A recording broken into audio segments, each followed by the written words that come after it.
We welcome you back to Philadelphia. The Atlanta Falcons won the toss. They received. That means they will be working into the wind here in the first quarter.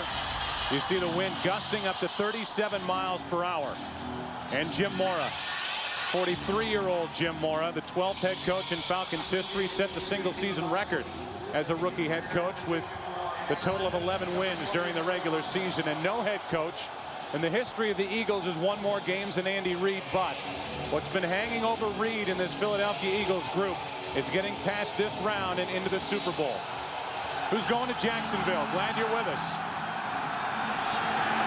And catching it with his momentum, carrying him backward, is Rawson, who had such a big week last weekend. Out to the 19, that is it. He was dropped immediately.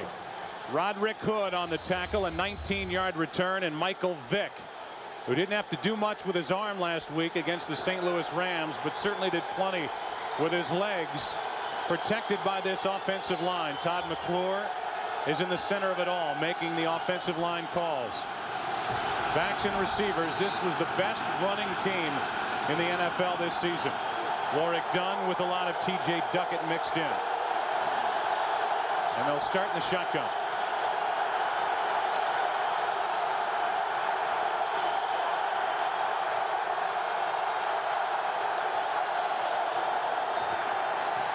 Vick gets to the edge. Doesn't get much. Picked up 2. Keith Adams on the stop. And we look at the defense for Philadelphia. Jim Johnson's crew. Jim Johnson, the most aggressive blitzer in the NFC. Up front, Kearse, Simon, Walker, and Burgess. They get Hollis Thomas back for the playoffs, and that's big when you play against a guy like Vick to try to rotate in fresh defensive linemen.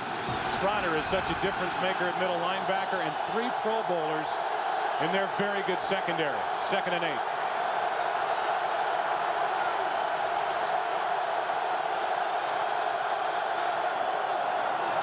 Handoff is to Dunn. Dunn picks up 1. Keith Adams again. And it's Adams who's getting the start in place of the injured Mark Semino, a former Falcon. They'd love to have Semino out there, Troy, because of the speed he provides at linebacker against a guy like Vick, but Adams has been impressive lately. Yeah, surprisingly enough, Keith Adams is actually a faster linebacker than what Mark Semino is, and he is outstanding in run defense. So a perfect substitution for Mark Semino going up against a team like the Falcons, who clearly rely on running the football. 3rd down and 7.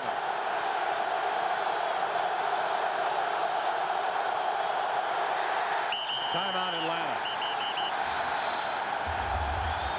Working into the wind, and an early 3rd and long from Michael Vick and the Atlanta Falcons.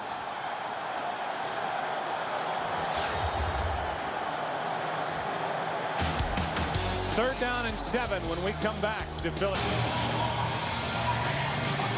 So an early timeout for Atlanta, trying to avoid a 3-and-out on their first possession since 1970 in the postseason. Dome teams are 0-8 outdoors in championship games. And we do have a change for the Philadelphia Eagles.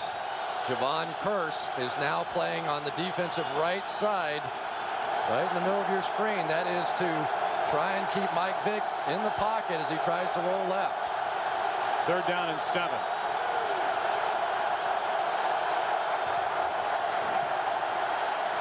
Vick going to try and run for it. Dawkins was his first to get his hands on him. And out to the 25. Time for a punt from Atlanta. A gain of only 2. And Brian Dawkins, the Pro Bowl free safety, was the first to get his mitts on Michael Vick. And that's going to be the key throughout this entire game. You see Michael Vick, he's looking to throw the ball to his left. Look at the lane that he's got to run. Typically, he's been able to outrun people to the sideline. Brian Dawkins attacked him and got him before he was able to get out in space. And Dawkins barely moved in coverage. He just basically sat there and waited on Mike Vick. Not easy to punt into the wind, and it just hits a wall. Chris Moore takes a good Atlanta bounce and gets down just inside the 40. So all things considered, that's about as good as Chris Moore is going to do. 35-yard punt right into the teeth of this wind. Donovan McNabb and the Philly offense to work.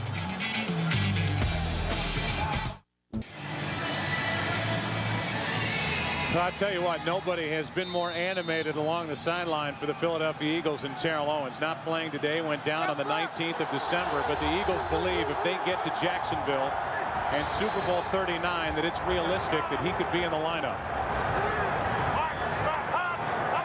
Starting from their own 39. McNabb throws, pretty pass, first down, Pinkston. As he takes it just inside the Atlanta 49, a completion of 12 yards.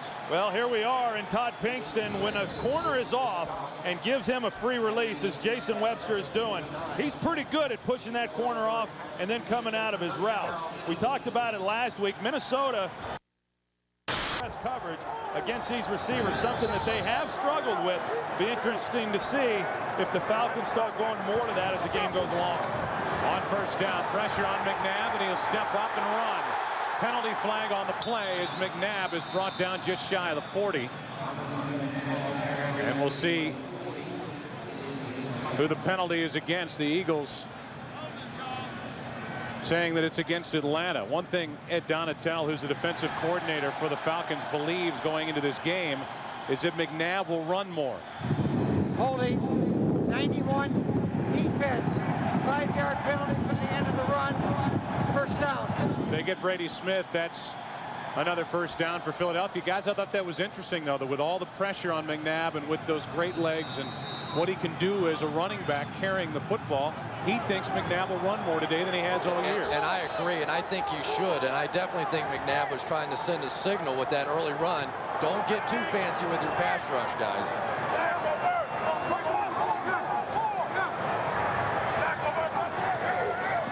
Westbrook touches it for the first time today, and he gets nothing. Let's look at the offense and the offensive line. The big story at the end of the day last week in their win over Minnesota was John Runyon hurting his right knee. He's okay. He's wearing a brace on that right knee, and he will have his hands full all day with Patrick Kearney. Pro Bowlers Trey Thomas on the left side. And as we said last week, the Vikings came in saying, where's Waldo, for Brian Westbrook, trying to find out where he is every time the Eagles break the huddle. No doubt the Falcons are doing the same. Well, they won't have a hard time finding him right now. He's on the sidelines. Just where they'd like him to be. You know, you talk about Ed Donatel saying that they may run the ball more with Donovan McNabb. I think a big part of that is because Ed Donatel feels that he can hold up in coverage with these wide receivers. Timeout Philadelphia, 2nd and 10 when we come back. Being diagnosed with low adrenaline. Our vantage point, what was going on here yesterday with basically a foot of snow being dumped in the Philadelphia area. There's such an advantage for the Eagles working this direction with the wind in this first quarter. Screen pass, Perry, and what a good play coming up to make the stop is Brooking. That'll bring up 3rd down and long for Philadelphia as Perry picked up only 3. You know, you just couldn't ask for more than what the Philadelphia Eagles defense did in that first drive. They needed the extra time with the wind here, and right now you have a huge 3rd down conversion because they really are going to have 2 quarters in this game in this direction with a very strong wind. 14th ranked defense during the regular season with the Atlanta Falcons. On 3rd down, over the middle, pass too high. And from this spot, you're looking at roughly a 50-yard field goal. And when we've seen Donovan McNabb miss, it's generally early in the game and generally high, and that's exactly what happened to him there. So I don't think there's any doubt that distance-wise, Akers, who's a strong kicker, Troy, anyway, can get it to or through the uprights. The question is, what's the wind going to do with it during its flight, with the wind straight at the back of Akers right here? Well, and he's talked about it and the impact the wind has on his kicks, and even he is not exactly sure once the ball gets in flight what the wind may do. Instead, they flip it. Lewis, and a great stop by this defense for Atlanta. And once again, the Atlanta Falcons special teams come up absolutely huge. In the game last week against the St. Louis Rams, Joe DeCamillis' bunch basically won the football game along with the running game. They come right back with their first challenge in this one and make another huge play. Anybody else may have been caught off guard. They play it perfectly and turn the ball back over to their offense. And probably a pretty good call by Andy Reid, recognizing the win. What kind of impact would it have? If you don't make the field goal, you're given good field position back to Atlanta. Take a chance, and you still got Atlanta at least backed up a little bit. It was the rookie D'Angelo Hall who crashed down and made the stop. On 4th and 7, Lewis got only 3. And a handoff is to Warrick Dunn, and a nice gain on first down of 9 yards. Michael Lewis on the stop. Just like they did a week ago, the Atlanta Falcons are going to have to face a defense. Look at all the guys around the line of scrimmage. And yet with an Alex Gibbs coached offensive line, they can run it against a 9-man front, a 10-man front. It just doesn't matter. They think strength against strength. They are better and stronger than are the Philadelphia Eagles up front. 2nd down and 1. Alex Gibbs, the offensive line coach for Atlanta. Handed off to Warrick Dunn, and Dunn gets it out to the 40. And it depends on the spot as to whether it's a first down or not. The official running in from this side of the field. It appears that it is enough for an Atlanta first down. It is. And I think when you talk about the Atlanta Falcons and their running game and what Alex Gibbs does within that group, not an overly dominant group of players when you look at them individually, but collectively they play within this scheme exceptionally well. A big part of that is the cutback runs and getting people on the ground along the defensive line. Gibbs will be like that on the sideline the entire game. Full of fire over there as Vick will put it up. Fires, and the pass is incomplete. That'll be pass interference. Des White down the field, and it was Sheldon Brown who bumped him in the back before the football got there. Yeah, and they had him too. Des White does a real good job running the route. You're going to see him working against Sheldon Brown. They do it off of play action, reverse action in the backfield, but the ball gets held up. 24, defense, played to the back of the receiver, automatic first down, spot the foul. You can see right there the ball in flight. That's the impact that this wind is having on these throws. And look at the job up front that Kevin Schaefer did against Javon Curse. That's going to be key all day long. If they can bootleg Mike Vick to his left side, they're going to have some big plays in this offense. Wind is really picked up. A 19-yard penalty on Sheldon Brown. From the Philadelphia 41, they hand it to Dunn. Dunn gets it to the 40, picked up half a yard. First guy there, Hollis Thomas. Well, it's no secret when you're talking about defenses and how they're going to try to play the Atlanta Falcons. They're going to put 8 guys up in the box. They're going to put 9 guys in the box. They feel very comfortable with being able to cover the Falcons wide receivers one-on-one, and that's why you've got to start bringing wide receivers down in order to pick up some of those extra defenders within the run game. Well, they crashed down hard on the right side that time. Michael Vick may start booting to his right. On 2nd down, Vick slings it to the fullback McCrary. Brought down by Adams, a gain of 3. 3rd long coming up. Yeah, you talk about Keith Adams and his speed. Not a great cover guy, but as we saw right there, one of the reasons why the Eagles feel confident in their ability to defense this Atlanta offense is because they got great team speed. And Jim Johnson told us the teams that have had success against the Falcons, they've had great team speed and they're good tacklers. The Eagles feel they too have both of those qualities. 3rd down and 7.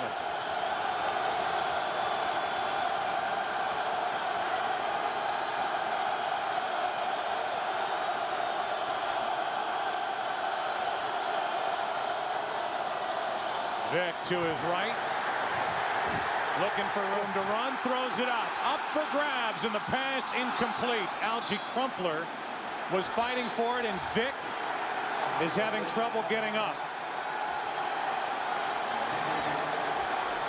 Well, Michael Vick's go-to guy is Algie Crumpler. They're tied in. He's the leading receiver on this team. First, you're going to see the pressure that Michael Vick gets under. They take a lick on him. Down the field, Jeremiah Trotter is going to be the one who's shadowing under Algie Crumpler. That's who Vick was looking for. He could not throw it on time. He tried to make an ill-advised pass late. Lucky that ball wasn't intercepted. And now Moore again punting into the wind. Wow. And the wind throws it backward. And it takes a Philadelphia bounce this time. It checks up just inside the 30. Wow. All eyes were on Michael Vick trying to get up after this hit by Burgess. Atlanta trying to exit. The wind blowing the snow around this stadium in Philadelphia. No score, and the Eagles get it for the second time. Algie Crumpler, in essence, went back to his basketball days in North Carolina to knock that floating pass down out of the hand of Michael Vick. Vick appeared to be okay, heading back to the bench, and now McNabb wants to put it up. As all day, and finds a receiver, Westbrook. It's off his hands.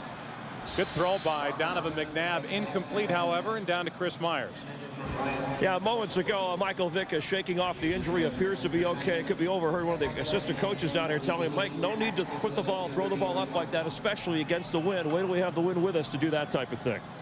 I'll tell you what, after seeing that punt, you realize that the Eagles have to take advantage of the wind that they now have at their back here in the first quarter. If they come out of this quarter without points, that's a win for the Atlanta defense. That was an 8-yard punt, the last effort by Chris Moore. Eagles hand it to Westbrook. He goes nowhere. Brian Scott, the safety, came up and was the first one there. And the one thing that we've seen so far out of the Atlanta Falcons defensively is that the Eagles can't run the ball against them. They have been very stout coming up, making plays in the backfield, and once again forcing a 3rd and long for Donovan McNabb. And Troy, you make a great point. If they come out of this first quarter with no points, it's a big win for the Atlanta Falcons. Yeah, the other thing that we've seen with these secondary players now, the corners in particular, they are now starting to press these outside receivers. 3rd down and 10. Blitz coming. Eagles pick it up. McNabb throws it out of the reach That's a foul of his intended receiver, Lewis. There was coverage downfield by Christian Morton, an extra defensive back added to the active roster this week because of the injury to Kevin Mathis. And there is a flag down. However, it's on the near side of the field. Boy, I tell you what, Freddie Mitchell. Prior to the pass, illegal use of the hands.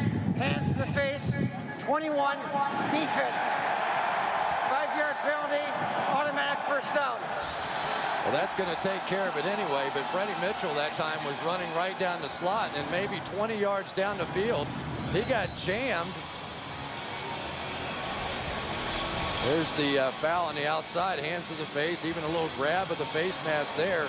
Freddie Mitchell was fouled on the other side too, so at least so far in the bump and run coverage, Pinkston's coming out of that one okay.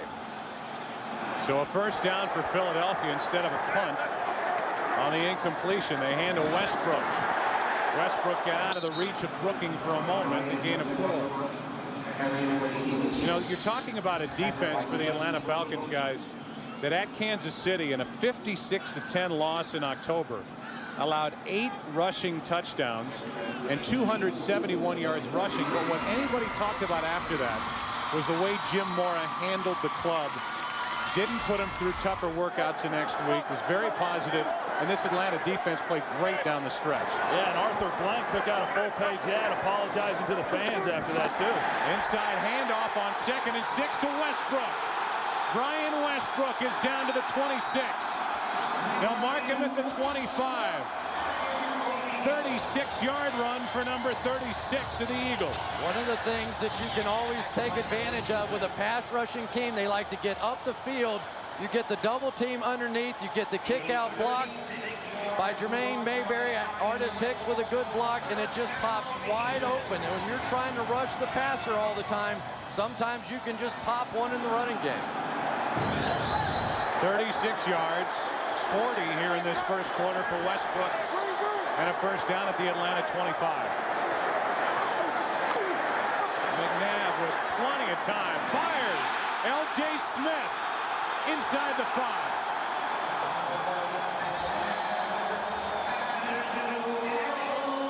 Well, this offensive line last week did a great job of giving Donovan McNabb protection, and it's continuing on into this game. Watch the time that he has to step up and survey the field. He looks to his second receiver. He comes back to the right. He's got L.J. Smith working shallow, Freddie Mitchell over the top. He had both guys. He decided to come underneath to L.J. Smith. L.J. Smith, a big factor in last week's game, makes a big play here today. First and goal from the 4. Dorsey Levens stays on his feet and gets it to the 1. And now, with that second effort, touchdown.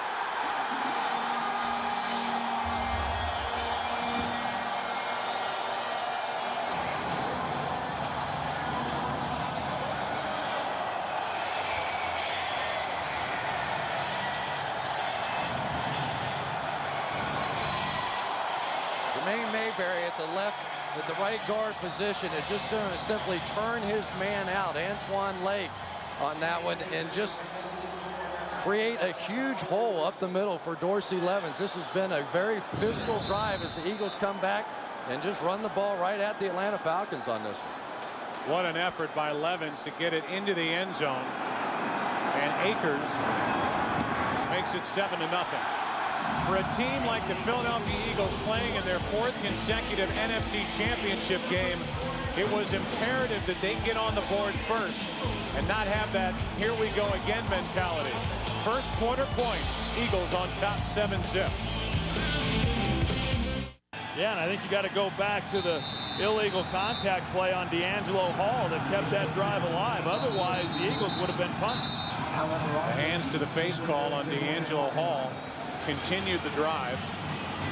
Then the big run by Westbrook, the completion to L.J. Smith, and a great effort on that run by Dorsey Levens to get it into the end zone.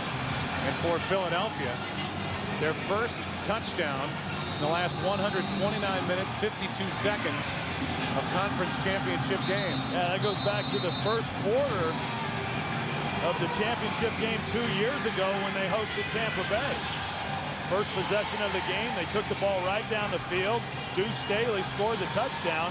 Last touchdown they had scored in championship play, of course, held to a field goal last year. But remember, because the Falcons had moved the ball, if they had been able to get off an ordinary punt, the Eagles would have been backed up, but it was only an 8-yard punt. And in the second quarter, the Philadelphia Eagles are going to have to face that.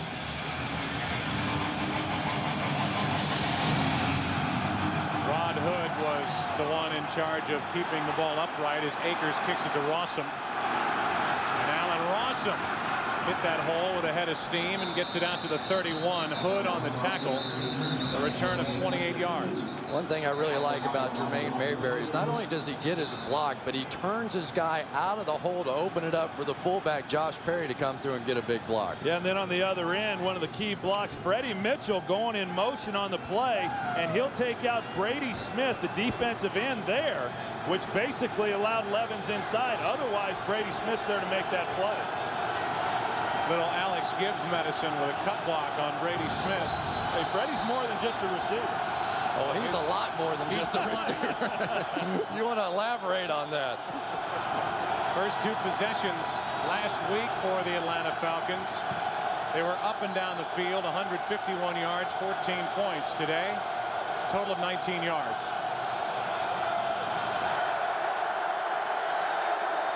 On first down, Vic keeps it and throws it away. Wind almost brought that ball back into play.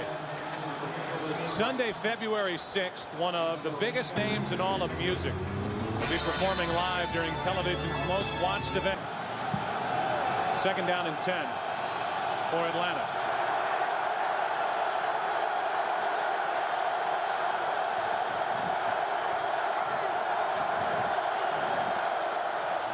Vic keeps it again, and he'll run it this time. He got to the edge, makes a move, and dives. A yard shy of a first down. The ball is out. But Des White was able to get back on top of it for Atlanta. That'll bring up 3rd down and 1. And here's the guy who's really on a bind on this. It's Derek Burgess, the defensive end, and he's right here. And what he's got to do is try to squeeze the cutback lane and at the same time be able to get back to the outside and make a play on Michael Vick. And quite frankly, you can't do both. You've got to make a decision, go upfield to contain Mike, and then hopefully you get help from the safety or linebacker to fill the gap. 3rd down and 1.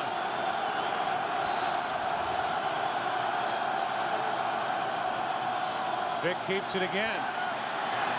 Steps up and flips over the head of Crumpler. It's intercepted, but penalty flags are down. Sheldon Brown with the interception. Out of bounds at the 35, but we'll check the marker. And this appears to be against the Philadelphia Eagles, which would eliminate the turnover and give Atlanta a first down. We'll wait and see. We'll get the call from Bill Carollo. Pretty gutsy call that time on 3rd and about half a yard. Put the ball in Mike Vick's hand and have him throw it down the field into the wind. Prior to the pass, holding, 32, defense, 5-yard penalty, automatic first down. Now you're going to see Algie Crumpler. Michael Lewis is the one who's covering Algie Crumpler right there when he turned him. That's what brought the flag. And it erases the interception by Brown. It gives Atlanta a first down at their own 45. And you've got to be careful as a quarterback when you're throwing into the wind and you're trying to throw touch passes and getting the ball up and down. You can't drive them enough in this wind. Instead, the wind will get a hold of them, and they'll flutter and they'll hold up in the air. And that's when you get secondary players being able to come and make plays on balls. Talking to Jim Mora, he wasn't concerned about Vick throwing with the wind or into the wind at all. I guarantee you he is now. It is howling here in Philadelphia. Handoff is to Dunn. And Warwick tries to cut it up, and he hit a wall. Jeremiah Trotter, Keith Adams, and what a difference Chris Collinsworth Trotter has made to this defense since taking over in week 9. Yeah, it was kind of entertaining talking with Jeremiah Trotter when we said, how in the world did the Falcons run up all those yards last week against the St. Louis Rams? And his answer was, did you watch the Rams play? He said, I guarantee you they will not come out here and run the ball against us like they did a week ago. 2nd down and 8.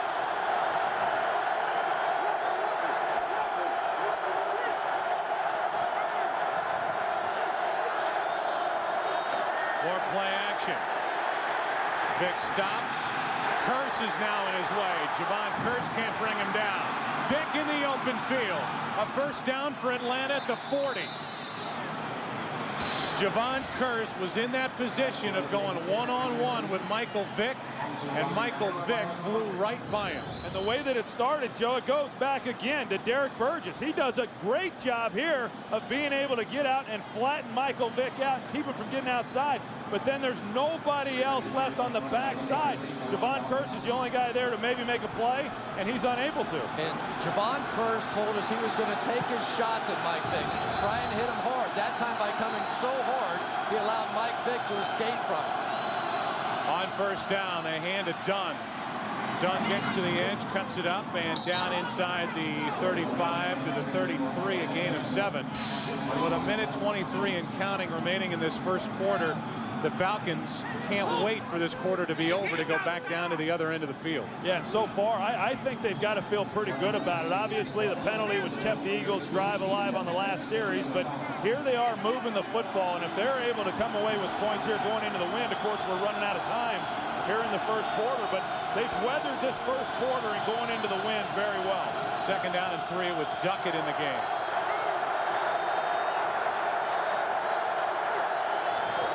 Duckett gets it, and the bigger back gets to the 31, picked up 2. And Jeremiah Trotter comes out stomping again. Well, anytime the Falcons go to this zone play where basically they're just trying to get to the edge, Jeremiah Trotter is the guy. His favorite saying is, cut it back to your boy, send it back to your boy. Well, the boy was sitting there on that one and got a big shoulder full of T.J. Duckett. If they can stop that play, it helps them stop the cutback. It's 3rd down and 1. Realize the Atlanta Falcons probably will have 2 downs to try to pick up the 1 going in this direction. 10 seconds and counting left in this first quarter. A hand to Duckett. Duckett doesn't get it. Now with the quarter being over, you go to the other end of the field, and the decision will be forthcoming from the Falcons on 4th down. Will they try the field goal or go for it? As the first quarter has come to an end, but the officials are right now gathered at about the 32-yard line. Timeout. Philadelphia, that's the team's second charge timeout. What a smart play by the Philadelphia Eagles as they spend a timeout. Reset the game clock to 1 second. And the interesting thing is, guys, they may spend a timeout and give Atlanta. I don't know if it's a good decision. Easier to go for it on fourth down. I don't know. I think it was a good decision because if they had not called the timeout, the clock runs out. Now it's an easy decision to attempt a field goal and make it a 7-3 ball game. Now you've got to make a decision because I'm not sure. We were watching their kicker, and it is a extremely tough kick going into the wind from that place on the field. I think you're almost forced to go for it on fourth down. Oh, there's no doubt. Yeah. I'm just saying in the end. Right. I think it's a mistake because on the other end, give him a field goal. Who cares if he can make a kick into this open end of the stadium where that wind comes howling out of that one corner. Give them 3 points. We'll take the football back. If they hold them here, obviously it's tremendous for them, but you're also, if they're turning around and going the other way, looking at the possibility they're scoring a touchdown. Well, yeah, that's what your argument is based on the Eagles not being able to stop them. Obviously, you don't call timeout if you don't think your defense will make the stop here. I'm just saying I would rather them kick a 48-yard field goal in this kind of wind than give them a chance on a 4th and 1. Maybe it'll work out for them. Duckett is the tailback.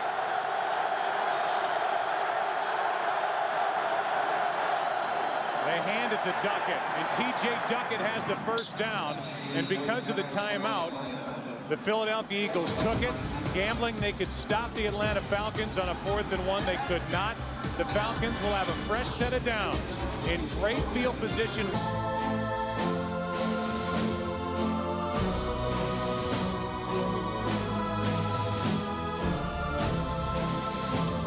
Dealing with the elements, banging heads, the Philadelphia Eagles, the Atlanta Falcons. We're through one quarter of this NFC Championship game. And the Falcons have a first down inside the Philadelphia 27, trailing by those 7 points. And let's be fair also, there's no guarantee that they would not have gone for it on fourth down, even if the Eagles had not used the timeout there. First down for Atlanta. Vick sets up a screen to the near side. It's Crumpler, and what a good open field tackle by Keith Adams, and we've said his name quite a few times already in this game. And I really think Keith Adams has made a difference on this defense. You talk so much about Jeremiah Trotter coming in at the middle linebacker position. Well, Keith Adams, a guy they call the Bullet, and the Bullet got shot on that one. He came out and did a great job on Crumpler, who's a tremendous athlete at the tight end position, and he, just like he did on special teams all year long, came up and made a huge play. The guy who was waived by the Dallas Cowboys. They were trying to make a roster maneuver, and the Eagles saw him, grabbed him, and what a difference he's already made today. Warwick Dunn is down to the 21. Got 2. Derek Burgess on the tackle. Third down for Atlanta. And you take a look at Warwick Dunn, and Warwick's used to coming in here and playing the Eagles on the road in the playoffs. He played them a couple of times with Tampa Bay. He came in here 2 years ago and played him while he was with the Atlanta Falcons. Has not had much success against this Eagles defense. Coming in here today and hoping to have a better day, but so far the Eagles defensively have kept him bottled up. Third down and 5. That's Vick in motion, and they direct snap to Dunn. And Warwick Dunn has a first down inside the 15 to the 14. Well, that's the same play they ran last week, but if I remember correctly, instead they threw it out to Michael Vick on the flank, and this time Warwick Dunn takes the direct snap and picks up a big first down. But this goes back to some of the things that Jim Mora did and saw when he was with the San Francisco 49ers. They had big runs on third down situations, third down and medium for first downs, and they came into this game thinking they could do the exact same thing. How many sets of eyes in the Eagles defense do you think followed the body of Vick going in motion, and they run it to the other side with Dunn for the first down? From the 14, that's Crumpler. Michael Lewis can't bring him down immediately, and Crumpler is down to the 6. Picked up 8. Yeah, that's one of the advantages that you get when you got a tight end like Algie Crumpler, and we're really seeing them all over the league right now with some of the other players, Tony Gonzalez and Antonio Gates and they're in San Diego. And when you're able to split those type of guys out, you get a safety out there on them, because the Falcons believe that wherever they put Algie Crumpler, if they put anybody on him other than a corner, they feel it's to their advantage. 2nd down and 2.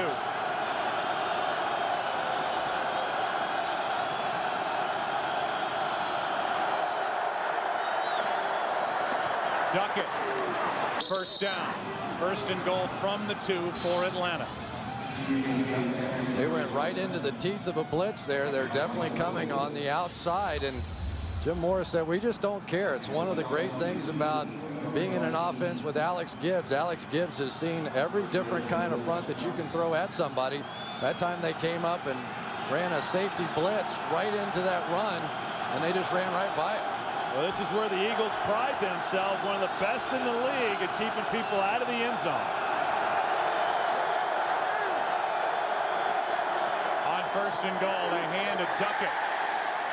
Duckett runs into Jeremiah Trotter, Hollis Thomas, Keith Adams. 2nd and goal.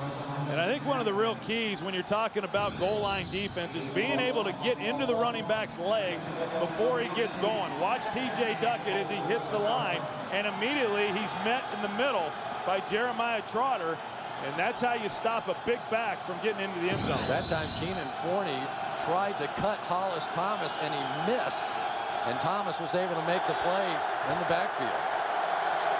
Duckett lost a yard. 2nd and goal. They faked the toss, and that pass batted down. Michael Lewis got up and knocked it away. It'll be 3rd and goal. And a good play there by Michael Lewis. He's the safety. He's the guy who spends a lot of his time down around the box, and he comes off the edge and just is able to get a hand on the ball and keep that one from being completed there to the fullback.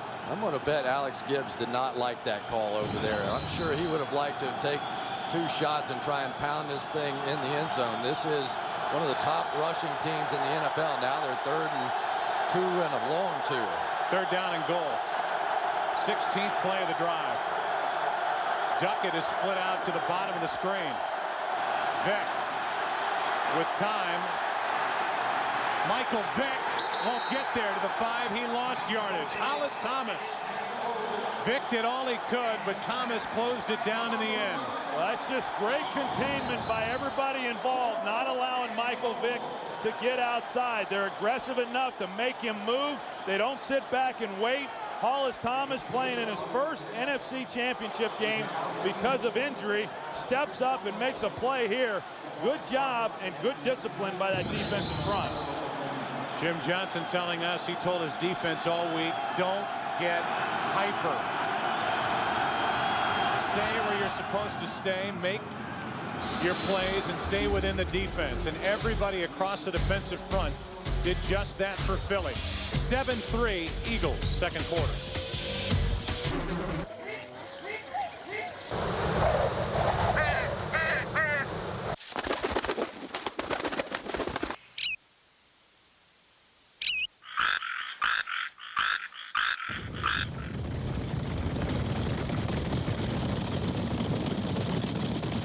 I have a new friend. He told me to call him Charlie. It's not unusual for a child to create imaginary friends. Charlie doesn't exist. Gonna make him mad.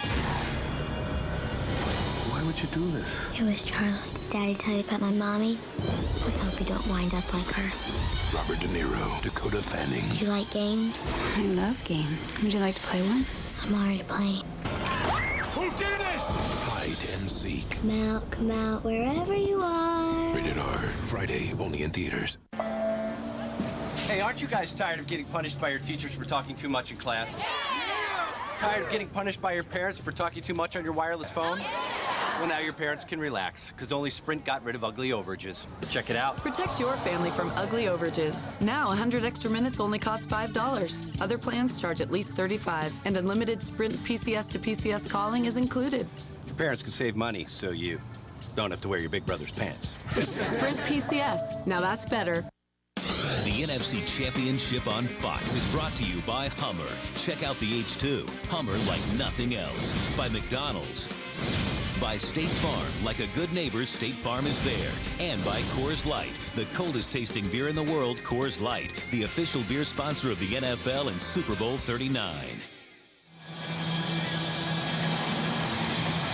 The Philadelphia Eagles during the regular season, their defense ended up ranked 10th. They gave up some yards, but they didn't give up a lot of points. They ended up tied for second in the NFL in points allowed. And I guess it's only fitting that the three top teams in that category, points allowed, are still alive. You've got the Eagles, the New England, and Pittsburgh, who will meet later today across the state. J.R. Reed on the return for Philadelphia. The rookie from South Florida crosses the 25 and works his way out to the 28. Hollis Thomas and this Philadelphia Eagles defense doing their job in the red zone, making a stop. 7-3 Eagles. Cold hard facts. As the Super Bowl approaches, millions of bottles of refreshing frost-brewed Coors Light will be tackled. Fans will get in touch with their inner linebacker. Grown men will dance. Games will be won. Voices will be lost. And tons of lucky hot dogs will be washed down by Rocky Mountain Cold Coors Light. The coldest tasting beer in the world and the official beer sponsor of Super Bowl 39. I thought you were getting hors d'oeuvres. It's game time, baby. Come on now. Well, that's a double quarter pounder. With cheese. Samantha wanted hors d'oeuvres.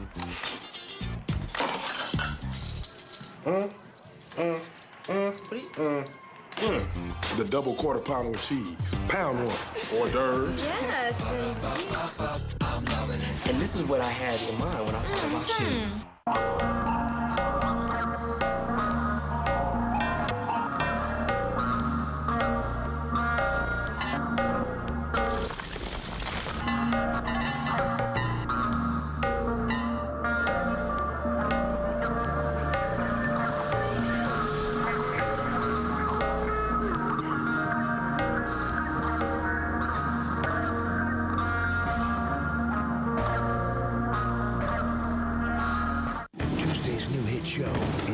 Get some help. See why House is being called the best hospital show since the debut of ER. He's risking her son's life. There's a good chance he'll die. Who are you?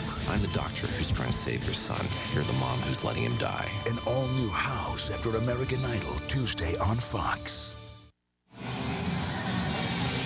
Now it's the Eagles' turn to try their hand at working into this gusting wind.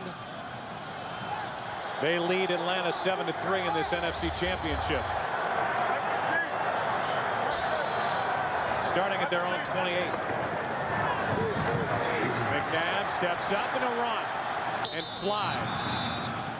They'll mark him at the 33, and we go back to that last defensive play by the Eagles. And anytime you're down on the goal line against Mike Vick, you have to spy. This time the Eagles come up with two guys whose eyes are only on Mike Vick and everybody else as well, and they hold him in the box. Yeah, and here's why Vick wasn't able to get the ball out. Algie Crumpler, clearly he's going to attract a lot of attention. You got Javon Curse dropping underneath him, as well as Michael Lewis double teaming him in the end zone. Second down and 4. They hand it to Levens. Dorsey Levens is running hard.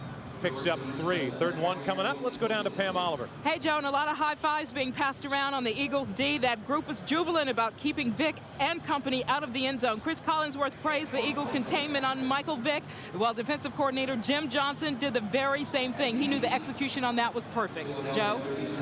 All right, Pam, thanks. 3rd down and 1 now for the Eagles offense. I hate to belabor the point, but every time that the Eagles pick up a first down, about 3 minutes click off the clock for the Falcons with the win. Levens has enough for a Philadelphia first down. Needed 1, got 2, and a fresh set for the Eagles. Kearney was the first guy to make contact with Levens for Atlanta. You know, we saw Mike on that first down scramble and pick up some pretty good yards, and you know, a lot of people have suggested that maybe Donovan McNabb should scramble a little bit more, but that's not really a part of his game. You know, this year he's run less than he has at any other point during his career, and yet I think the reason he hasn't has been more his development within this offense, as well as his wide receivers doing a much better job of getting open than maybe they have in recent years. Which is what McNabb sees in the future for Vic. Penalty flag on the completion to L.J. Smith. And L.J. Smith with a good run down to the 44-yard line of the Atlanta Falcons, but there is a marker down. And it's against Philadelphia. Looks like an illegal shift, possibly. Boy, does that hurt.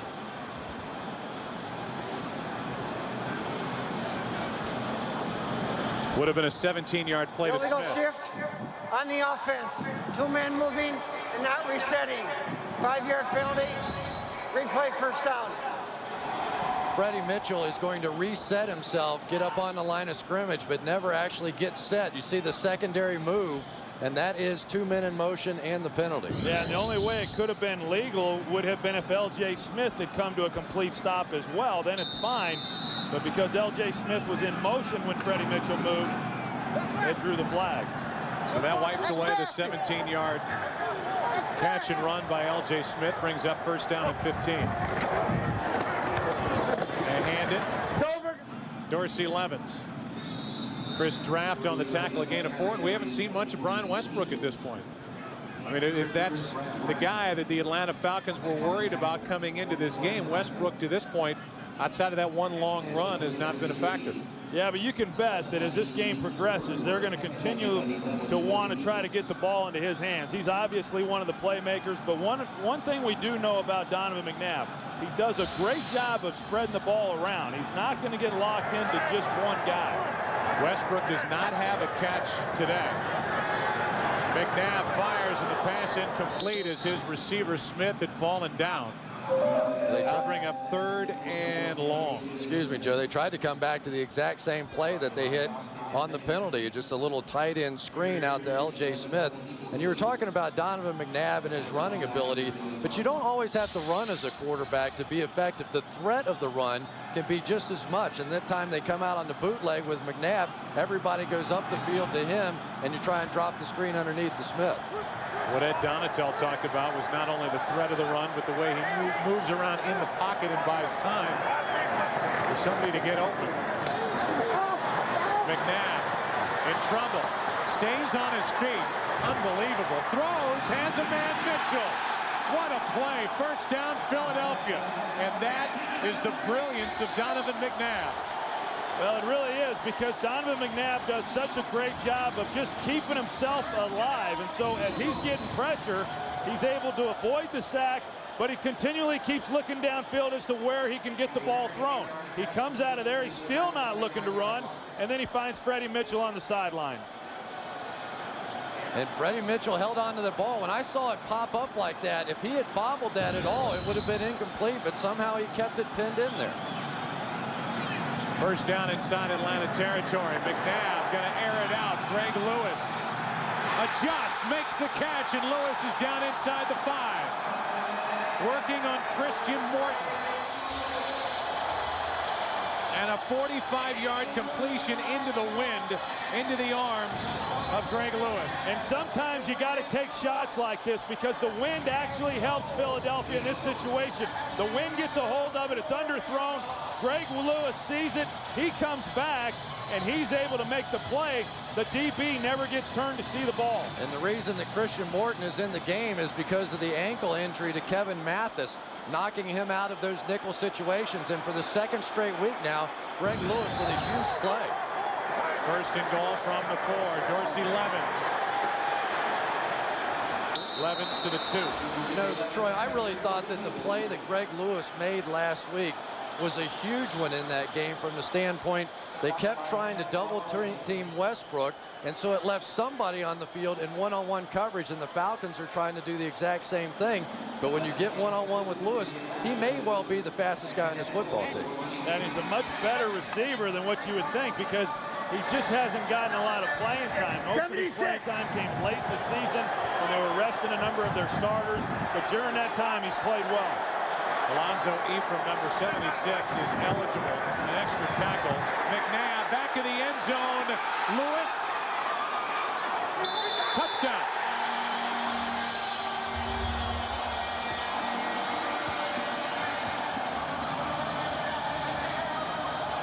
So much for having trouble working into the wind.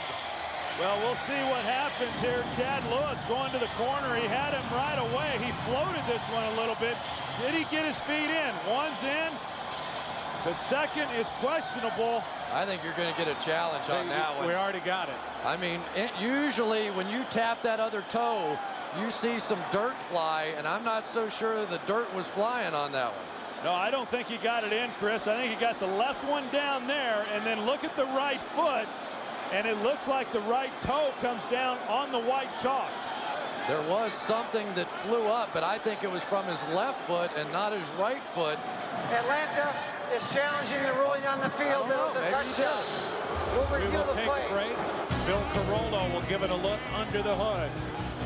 Terrell Owens and all of the Eagles and their fans hoping that the call will stand.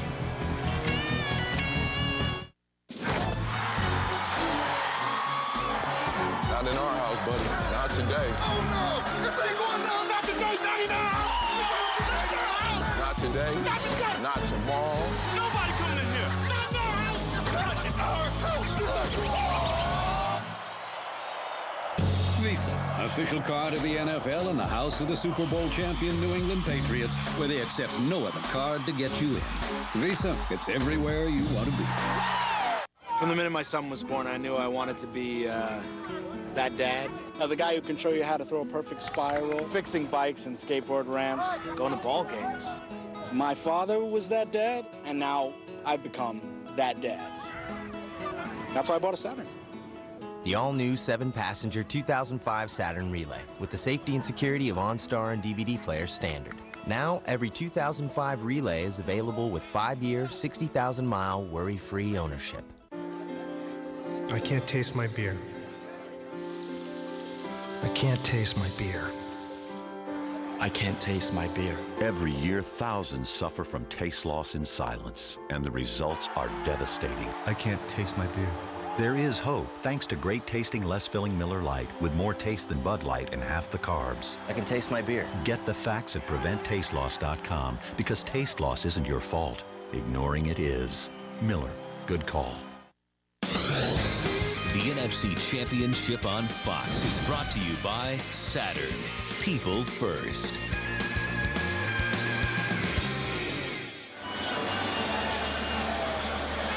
Couple of questions when they look at a replay. The obvious one is, did he get that right foot down after the left foot was inbounds? Did he dot the I, so to speak, and get the toe of the right shoe down? It looks like from that angle and that replay that Lewis did. Yeah, I agree. I think he did as well. It was a tremendous job by Chad Lewis getting that back foot down, and at the very least, I definitely don't think there's enough to overturn that play. Yeah, that's the other question. Is there enough evidence to overturn the call, which was touchdown? We all think up here in the booth that the touchdown for Chad Lewis will stand. Yeah, I think it will too, and there was nothing definitive to suggest that he did not get his feet in, and boy, Donovan made that a much tougher play than what it needed to be. And that last angle that we had was really the definitive one. And in a championship game, obviously, you have more camera angles than you do for a regular season game. And it's going to help the Eagles there. After reviewing the play stands as called. Touchdown. Atlanta is charged with their second charge timeout.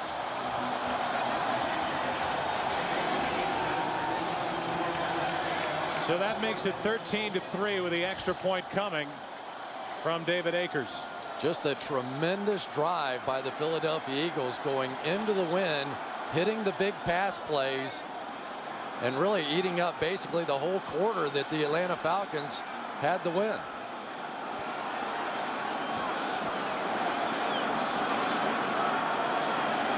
So Akers trying to make it 14-3.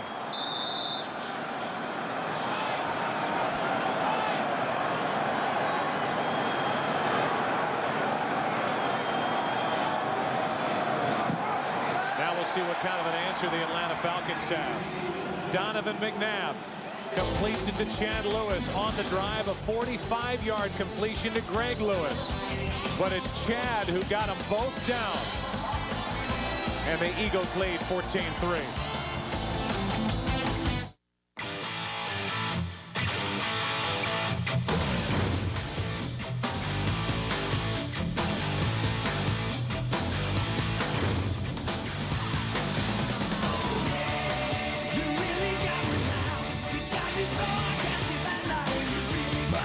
Silverado has better resale value than Ford or Dodge. That's why it's the right truck. The official truck of an American revolution. Yeah, having a little car trouble. I'm State Farm agent Larry Bitterman, and this is a true story. I was there on vacation, so I called the local State Farm agent. We're not really sure how the car got into the lake. Yeah, the map was a disappointment. They called a local diver, and it turns out that's me too. I think he started my claim before it even dried off. And we settled it the next day. Where would I have been without him? Sunk. Any insurance company can promise you a good price, but nobody takes care of you like State Farm. We'd love to prove it to you. Call an agent today. Like a good neighbor. State Farm is there. Did you hear that? Alien versus Predator. With an all-new beginning, never seen in theaters. Alien versus Predator. Own it Tuesday. You ugly son of a... You may be moving away, but this is not a retreat. It's an attack. You see the angles, the crisscrossing patterns. You see the intersections of pathways and men. You see that space opening up. It shouldn't be there, but it is. And you do just what you always do. You let it go. The playoffs are where moments are made. What's next?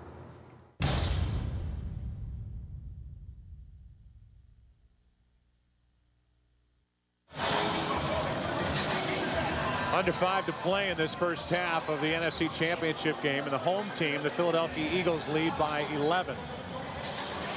David Akers will kick it into the wind. Allen Rossum is waiting deep for the Falcons. Pretty good kick by Akers, and Rossum from about the 6.5. Good return out to the 30. Donovan McNabb has put the pressure of all the past failures of the Philadelphia Eagles in NFC Championship games squarely on his shoulders, trying to get Philly to the Super Bowl. He's put together a very good first half. Hey, man, grab me one. McNabb to Owens. Caught. He's at the 20. The 10. Touchdown. Oh, there's a flag on the play. And this one's coming back. Make this the wildest NFL playoffs ever with a new bolder taste of Wild Cherry Pepsi. Never mind. It's the Cherry Cola. Also available in diet. Is this Parents Against Kids? Parents, are you tired of your kids going over your family's wireless minutes? And kids, tired of them hassling you just for talking? Well, good news. Sprint got rid of ugly overages. Protect your family from ugly overages. Now, 100 extra minutes only cost $5. Other plans charge at least $35, and unlimited Sprint PCS to PCS calling is included. Now you can save your money for the cleaners. Thank you. Sprint PCS. Now that's better. Come on, ladies! Come £6 per pound. You see that? Hey, think you can nick our grapes, eh? Did you forget something, did you? I'll pay for it. It's just one grape. You take from me. You take from everyone here. I'm really sorry. But you can nick our grapes, do ya? The rules of the London underworld. Learn to live by them. Rated M for mature.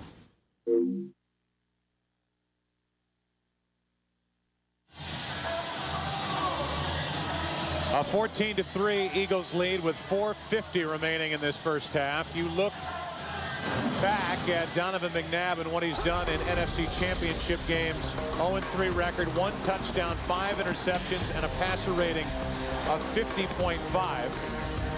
Today, 6 for 9, 98 yards, a touchdown, and a quarterback rating of 140. And he has said coming in, put it on me. It's all on me. I will get this Philadelphia Eagles team to Jacksonville in the Super Bowl, and he's doing his part so far. He was absolutely brilliant on that drive with the long pass and the scramble play on 3rd and very long. Now we'll see how the Falcons answer this young Atlanta team.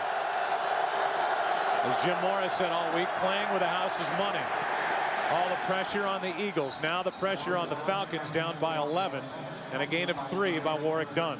Well, and here's what happens with Atlanta is that they don't have to abandon their game plan. Clearly, they still want to run the football, but when you're talking about 4.5 minutes left in the half, you'd like to be able to take advantage of the win position that you have at your back. And so it will be difficult for them to be able to methodically drive the ball in the length of time that they have. They're going to have to create some big plays, Chris, throwing the football. And I still think their best play is bootleg right out here against Burgess. 2nd down and 7. Vick fires, the pass complete. He gets it to Peerless Price, his first catch of the day, a guy who during the regular season caught only 45 passes. Yeah, and that's really what they have to do. They have to be able to create some chunks, whether that's Michael Vick running the football, creating some plays and knocking off some yards, or coming out here to your wide receivers. The wide receivers have not been a big part of this passing game throughout the year, but Peerless Price doing a good job there getting in the void, and Michael Vick finding him. First catch by Falcon wide receiver all day. On 1st down, it's done. It's Trotter. And nobody's motor's going any faster than Jeremiah Trotter, just like last week. Well, Trotter played the best game of his football career a week ago, and he's following it up with another great one here today. That time they get some penetration inside. I believe that was Javon Curse, the offensive lineman, tried to block him and had to leave Trotter alone. What do you say, Troy? Turn it back to your boy. Turn it to your boy. There you go. He took care of it himself. 2nd down and 13. Atlanta with only 1 timeout left. Pass too high for Crumpler. And a penalty flag at the very end of the play. It was thrown by the referee, Bill Carollo. And they get Philadelphia for roughing the passer. Personal foul, roughing the passer, a blow to the face mask, 91, defense, 15-yard penalty, automatic 1st down. Sam Rayburn.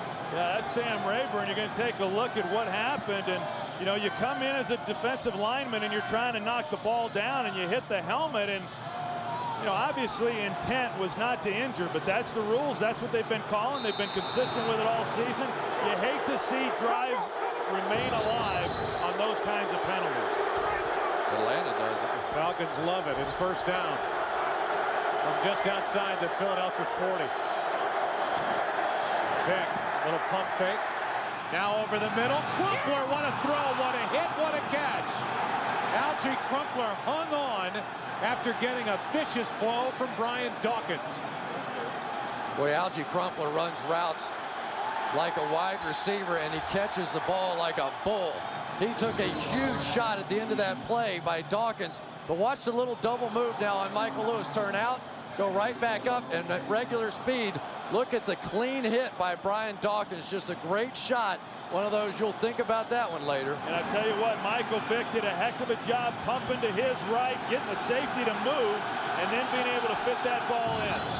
They could elect to let the game clock wind down to 2 minutes. Instead, they hand to Dunn. And Warrick Dunn is into the end zone. And what an answer by the Atlanta Falcons. Well, that's just huge, Joe. Yeah, I talked about it a little bit earlier. You had to get some plays from your passing game. They come out on 2nd down. They get the pass to Peerless Price. They get the big gain there to Algie Crumpler, and they come away with a touchdown here right before half. Well, they've been hitting this stretch play all day long, and the linebackers have been catching this thing over the top. That time, Jeremiah Trotter tried to come back door on it, had to jump over one of the linemen and simply couldn't get there. So with 2:02 remaining, Jay Feely will try to make it a 4-point game. And he drills it through. The point I was going to make is they reset the play clock. So if the Falcons wanted to let the play clock and the game clock wind down to the 2-minute warning, they could have let Crumpler go over clear the cobwebs a little bit, then come back out for that first down play. Instead, they hand it to Warrick Dunn, and he just scoots right into the end zone. Well, I tell you what, that is a huge drive for the Atlanta Falcons in this game. To get the ball with a little over 4 minutes in the first half, wind at your back, you're down 14-3, and to be able to move the ball down and be able to come away with a touchdown, that's huge.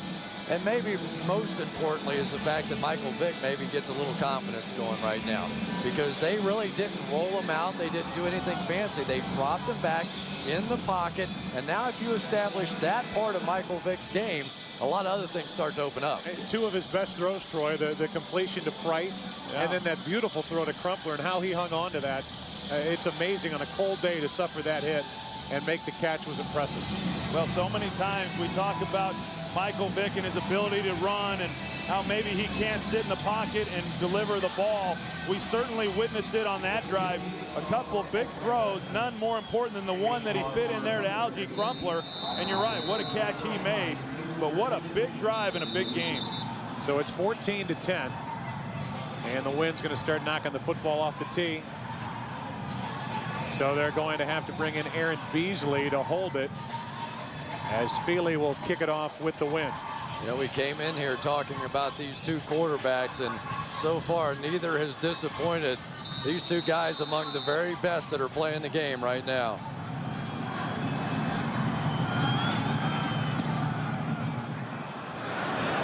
You hear the foot hitting that cold football as Roderick Hood takes it on the return and gets it out to the 29-yard line, and that will bring us our 2-minute warning in this NFC Championship game. 14-10. The Eagles on top. Falcons with an answer and a hug from Mora to Warrick Dunn. The NFC Championship on Fox is brought to you by Chevy, an American Revolution, supercharged for 2005.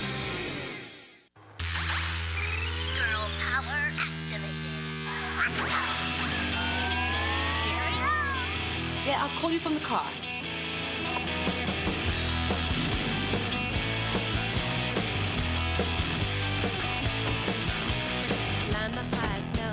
About 10 years ago, dial Laura. Technology to go.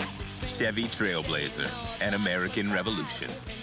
You know, a McDonald's Big Mac has 560 calories. On the other hand, a tasty 6-inch turkey sub at a Subway restaurant has 280 calories. That's exactly half the calories. And half the calories, that's how I became half the Jared.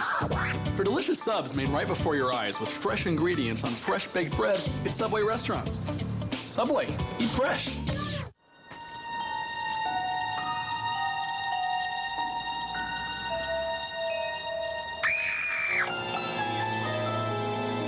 A very close call. Could have gone either way. It was right on the line. Well, Ferguson's not too happy with it, I can tell you that much. He's beating him like a rented mule. And the ref's just tuning him out.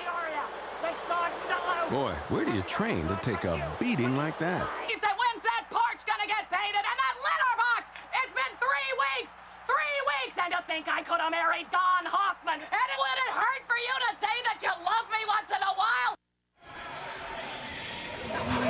Philadelphia with the ball, a 4-point lead starting at their own 29. Let's go down to Pam Oliver. All right, Joe, as we watch both quarterbacks handle the win, unlike his Atlanta counterpart, Donovan McNabb spent a good 20 to 25 minutes before the game checking out the win, just like he did on that long catch by Greg Lewis. He threw a bunch of deep balls into the win earlier today, and he told me that he is not at all uncomfortable with the win conditions. Back to you. All right, Pam, thank you. Well, if the Eagles are able to get it down the field and make something happen. Again, they're doing it into the wind. 1:54 remaining and 1 timeout left. McNabb hit, dropped, and that's Patrick Kearney. Kearney during the regular season earned his first trip to the Pro Bowl by racking up 13 sacks. And what a great spin move that time by Patrick Kearney working against John Runyon. Watch this, just dip underneath. Remember, Runyon has the bad knee and had no chance against Kearney on that one. I had a chance to talk to John Runyon before the game. He said the knee was a little stiff, a little sore. If that continues, he expects Andy Reid to provide him with a little help and protection. Second down at 16 after the sack. And the Eagles hand off to Westbrook. Third and long coming up. And with 1:09 remaining and counting, you got to start thinking about using your last timeout. I agree with you, Joe. I think I would have burned a timeout there for the Atlanta Falcons. Coming up on the Visa halftime report, JB, Terry, Howie, and Jimmy will have highlights from this game. The Fox Sports ticker has up to the second statistics. Hi, Mom. It's cold. Is Terry Bradshaw the first longshoreman ever win 4 Super Bowls? Third down and 7. McNabb is flushed out of the pocket. Kearney chasing. The pass complete to Westbrook. And Westbrook is going to be marked out. It looks just short of first down yardage. And it looked like from here, Joe, that he may have gotten the first down. It may have been a poor spot. Well, if it is under review, it will come from the booth. Well, and remember, he's out of bounds, so the Falcons saved their last time out, and the Eagles would have to punt into the wind. So McNabb gets it to Westbrook for Westbrook, his first catch. And now the question is, how good was the spot? And if there is a review, which there can be, it would be initiated from the booth. And the chains that are on that side of the field are not the official chains. They're bringing those across the field now. And they're there. Ta-da.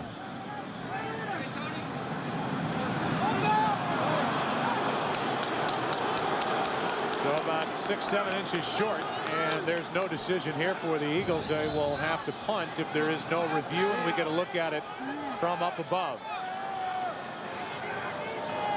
Big play in the ball game right now. Yeah, it looked to me like it was a not very favorable spot for the Philadelphia Eagles. And you're right, Joe, there's no decision to be made here. Now punting to Atlanta. Atlanta gets the ball with 1 timeout. And depending on where they're able to return this ball to, if I'm the Eagles, I do not punt this anywhere near Allen Rossum. On top of that, we've seen a Chris Moore punt going in this direction, travel all of 8 yards. And I think Rossum's too deep here. I don't think he can kick it that far. Pretty good try here by Johnson. It hangs up, and Rossum from inside the 25 has blocking.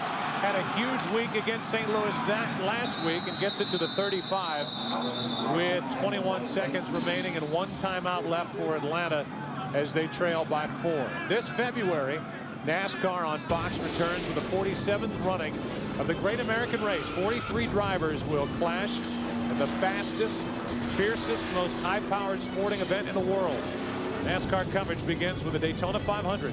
February 20th in high definition, only on Fox. I tell you, the other advantage that Atlanta has when you got a guy like Michael Vick, Jim Mora told us last night he could throw it about 85 yards. So from here, they could potentially even take a shot as a Hail Mary as time runs out. Wind chill 3 degrees down on the field. Vick has it batted into the air, incomplete. Let's go down to Chris Myers. Yeah, Joe, Michael Vick has shown little emotion from the start of this game. The longer he was sitting on the bench, the cooler he was getting, or the colder. But he was up and hollering after that last defensive stop, cheering on the defense. It's gotten significantly colder and windier since the start of the game. I have to tell you, one of the most impressive plays of this entire game so far was that punt by Dirk Johnson. He hit that thing 40 yards dead into the wind. That was really, really a big play. We just heard from Chris, the wind has picked up. It's gotten colder. Corey Simon batted that last pass down. It's 2nd down and 10. With only 16 seconds remaining. Vick trying to buy some time. It'll go down. And that should just about assure that the score at halftime will be 14-10, and it will. That does it for the first half of this NFC Championship.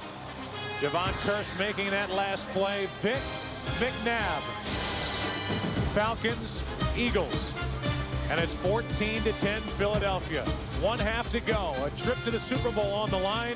Visa halftime show. Illegal contact to the head on Michael Vick, which set up the Algie Crumpler pass up the middle, which led to the touchdown. The Eagles are hurting themselves. Yeah, the big pass to Crumpler was from the pocket by Michael Vick. Excellent throw. Now, the only question I have in the second half is what we've seen the last 2 years. Will Andy Reid not get conservative? To me, that has been the downfall of the Eagles. Keep attacking, keep moving down the field. I think he might be conservative in third quarter, but the fourth quarter he'll have the win. He's got to open it up. Well, the bottom line is we have a ball game, 14-10 to score at the half. Also, the game coming up later today, the AFC Championship matchup, Steelers and Patriots. Our Brian Baldinger caught up with head coach Bill Cowher of the Steelers less than an hour ago. All right, thanks, JB. Look, Coach, last time you played the Patriots, you snapped their 21-game win streak. What did you take from that first meeting against them here on Halloween that you used in preparation for today's game? Well, I mean, you just look at it from a matchup standpoint. I mean, certainly it was 3 months ago. What's at stake's a lot greater today. You know, we recognize it did not have Deion Branch, did not have Corey Dillon, but, you know, I think we looked at it, but, you know, I think, again, just more from a matchup standpoint, I think today's game still is going to come down to execution. I think there's two evenly matched teams, and, you know, hopefully we can find a way to pull it out. Coach, you're 1-3 in these championship games here at home. Are you a better coach today in preparing this team to get to the next step? Well, talk to me after the game. I guess everyone else will pass judgment on that. You know, I don't know about that. I mean, I think certainly all the games have been close games, and, you know, certainly we've come out in the short end many times. But it's a new year. That's in the past. We're dealing with the present, and we're focusing on the opportunity we have today. Coach, good luck to you today. Thanks, Bob. All right. JB, back to you.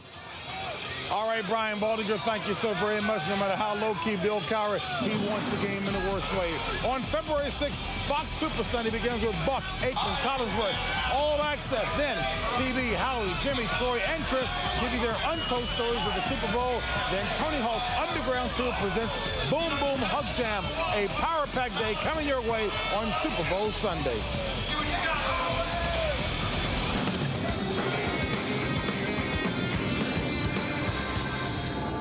But defensively, he felt after Javon Kerr sacked Michael Vick to end the half that the momentum may have swung back for their way. Now for more on Atlanta, let's go over to Chris Myers. Well, Pam, Jim Mora told me that he was surprised that the Eagles took a timeout. He would have gone for it on fourth down anyway at the other end, and he wants to make sure that his team has the wind in the fourth quarter. He's happy that they're running the ball successfully. He said Michael Vick is playing the right kind of game. He was also excited that they finally got to McNabb and got a sack, and he thinks they'll be able to do more of that. But it was interesting that Mora said that he likes mostly that this game is close and tight. The tighter it is, he thinks the tighter the Eagles will be as the game wears on. Something to look for. Joe? All right, Chris, thank you. Yep, all the pressure from years past and opportunities past. 0 for their last 3 in the NFC Championship game are the Eagles. They lead by 4.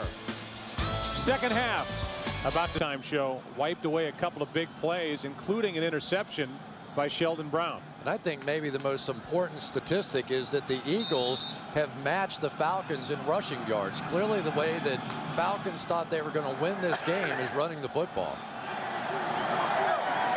You see the weather. Temperature has dropped. The wind has died down a little bit as the Eagles hand to Westbrook.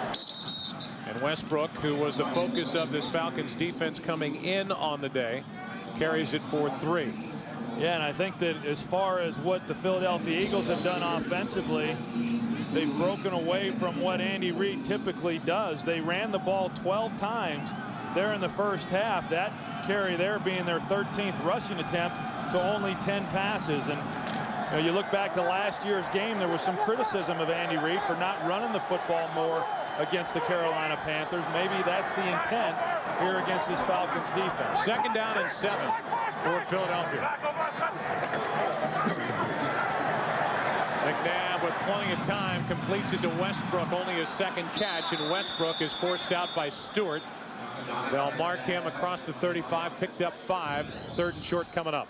Well, and we saw earlier the move that Patrick Kearney put on Runyon, the spin move. This time he's still one-on-one engaged with him, and John Runyon does a good job. Obviously that right knee, you see that it's heavily bandaged there, a real concern, but there's no way you're going to get John Runyon off the field.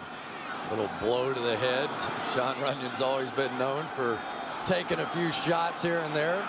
Yeah, this is actually his 15th playoff game, more than any active player in the league. Play clock is already down to 4, down to 3. Just getting it away on 3rd down and 2 are the Eagles. McNabb being chased. McNabb, 1st down, Philadelphia. Rod Coleman couldn't get there, and Donovan McNabb gets 8 and a 1st down for the Eagles. Well, they're trying to get Freddie Mitchell on a little pick play coming underneath, and it just didn't develop quickly enough for Donovan McNabb.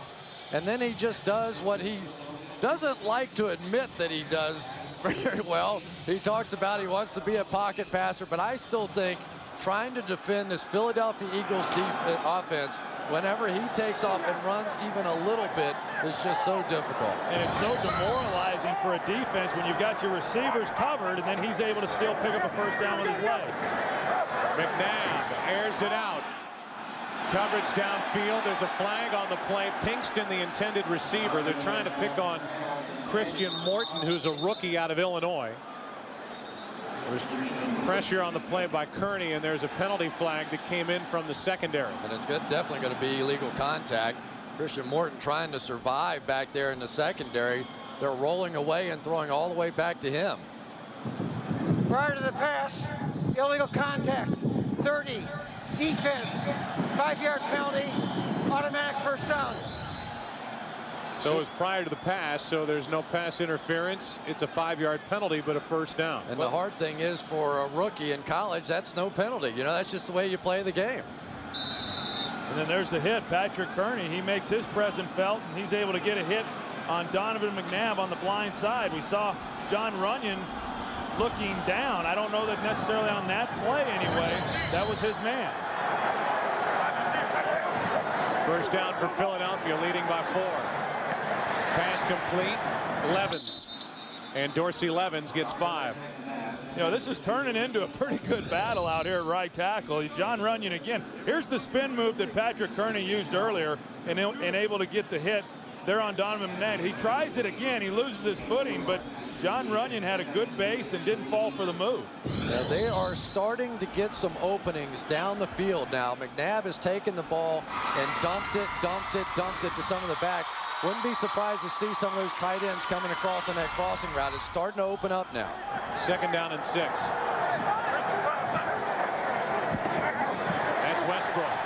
And Westbrook has a Philadelphia first down. Let's go down to Pam Oliver. Hey, Joe, strain knee aside, if John Runyon continues to have trouble with defensive end Patrick Kearney, he has his division nemesis Michael Strahan to thank. I spoke with Kearney Saturday, and he acknowledged talking to Strahan this week to get some insight on how to play Runyon. Strahan said it's all about watching Runyon's feet. If his inside foot is up, he's blocking out. If the heel is down, it is just the opposite. Furthermore, Kearney also learned a few tips on Donovan McNabb and his tendencies with the snap count, guys.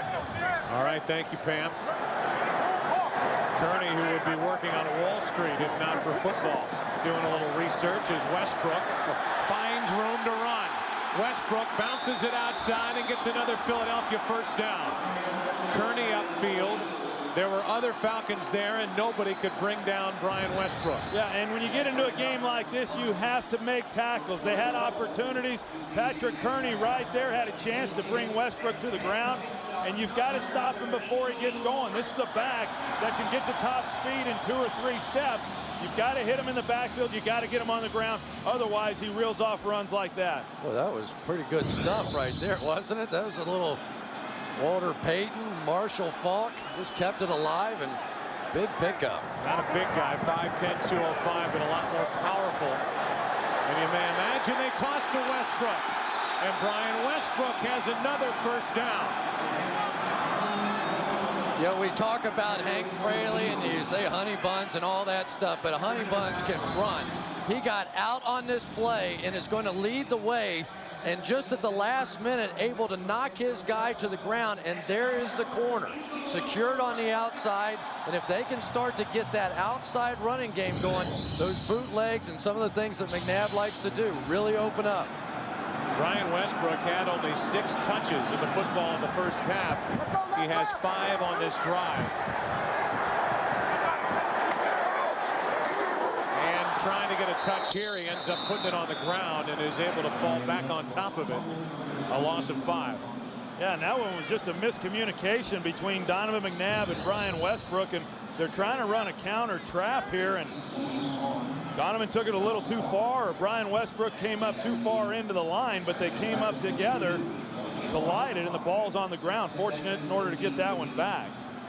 And this is a big situation from the standpoint 3 versus 7. If the Falcons can get out of here with just 3, they have to feel great about it. Second down and 15. Play action from McNabb. They set up a screen for Westbrook. Westbrook got past Brooking and is brought down at the 13-yard line. Got 9. Corey Hall on the tackle. You know, Chris, you talked just a minute ago about Hank Fraley. Watch him, the center, number 63. He's really good at screens because he moves around extremely well, especially once he gets out in space. Look at the job he does right there on D'Angelo Hall. That's a corner, and to be able to even get a body on an athletic corner like that really says a lot for the athleticism of Hank Fraley. 3rd down and 6.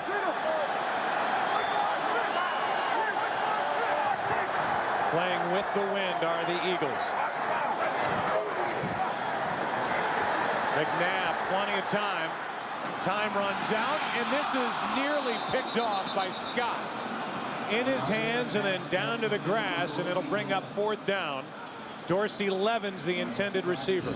Well, and Donovan McNabb had all day to throw the ball, but he's trying to get to Pinkston, and Morton's just got him blanketed. He couldn't get any separation at all. And on the other side, Freddie Mitchell was wide open. He just picked the wrong receiver. It was man coverage across the board. The quarterback can go to either side, and he really got away with one at the end, basically just throwing it up to Dorsey Levens.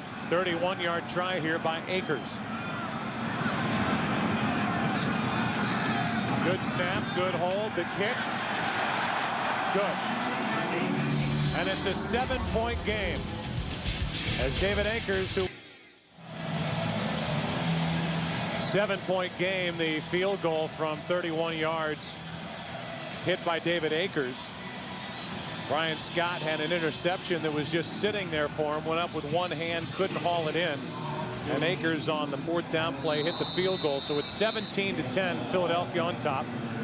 8:55 left, 3rd quarter, and Akers, at some point they're going to figure out that they're just going to have somebody hold. It's not going to stay today. For these kickoffs. I mean, every time they try and do it without somebody there, it blows off the tee. Rod Hood, the one who did it last time, and it looks like he'll try it again, and Rossum waits deep for Atlanta.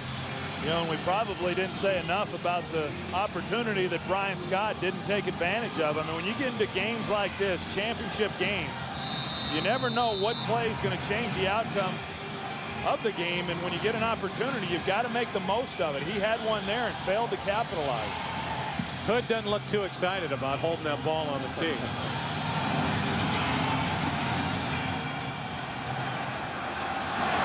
Rossum. He can down it. Downs it in the end zone. So the Falcons will start with it. Michael Vick at his own 20. How close did Scott come to an interception and avoiding 3 points? That close. Frustrating moment for the Falcons and Brian Scott. The last 3 seasons, very good Philadelphia Eagles teams have had their year end in this round, the NFC Championship game. The Eagles lead by 7. 8:55 to go, 3rd quarter. Vick hands it to Dunn. Warwick Dunn. The little back cuts it up and picks up 6. You know, you look at this Eagles defense and you see how they're going to play this. There are 10 guys within 5 yards of the line of scrimmage. The only guy that was deep was the middle safety. Obviously, they're expecting run, and they're doing everything that they can in order to stop that.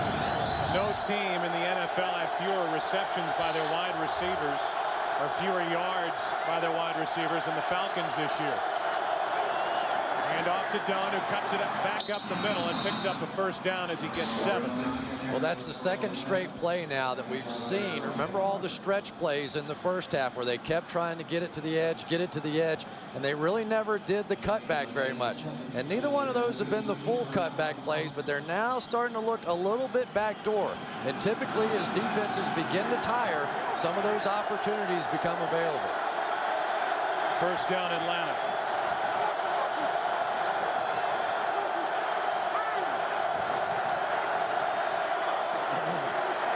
Play action from Vick. Vick knocked down and sacked. Darwin Walker, Derek Burgess, and another example of this Philadelphia defensive front staying there in front of Michael Vick and giving him nowhere to go. It becomes a chess match between Jim Johnson and then the offensive coordinator, Greg Knapp. That time, Jim Johnson played coverage. You see there, he's got 4 deep. And then he brought the pressure up front with his defensive line. Nowhere to throw the football for Vick. And the line got to him before he could get rid of it. And Lito Shepherd just all over Peerless Price. And that's exactly what happened. A loss of 9 as Burgess got Vick for the sack. A gain of 3 here by Dunn, and the tackle made by Adams and Burgess. But what you can't do against Jim Johnson teams is when you give up those sacks, now you're in 3rd and long situations. Now he can call anything.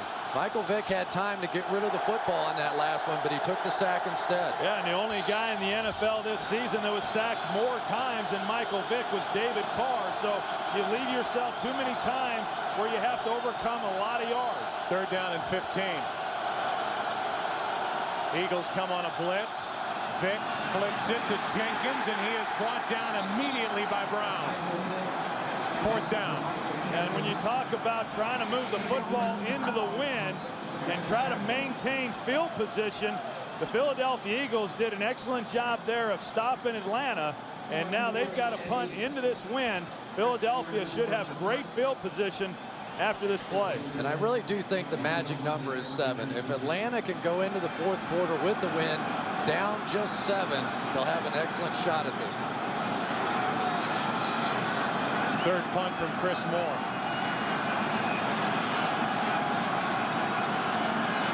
Two guys waiting deep for Philadelphia, and Moore's punt hits that wall of wind and is touched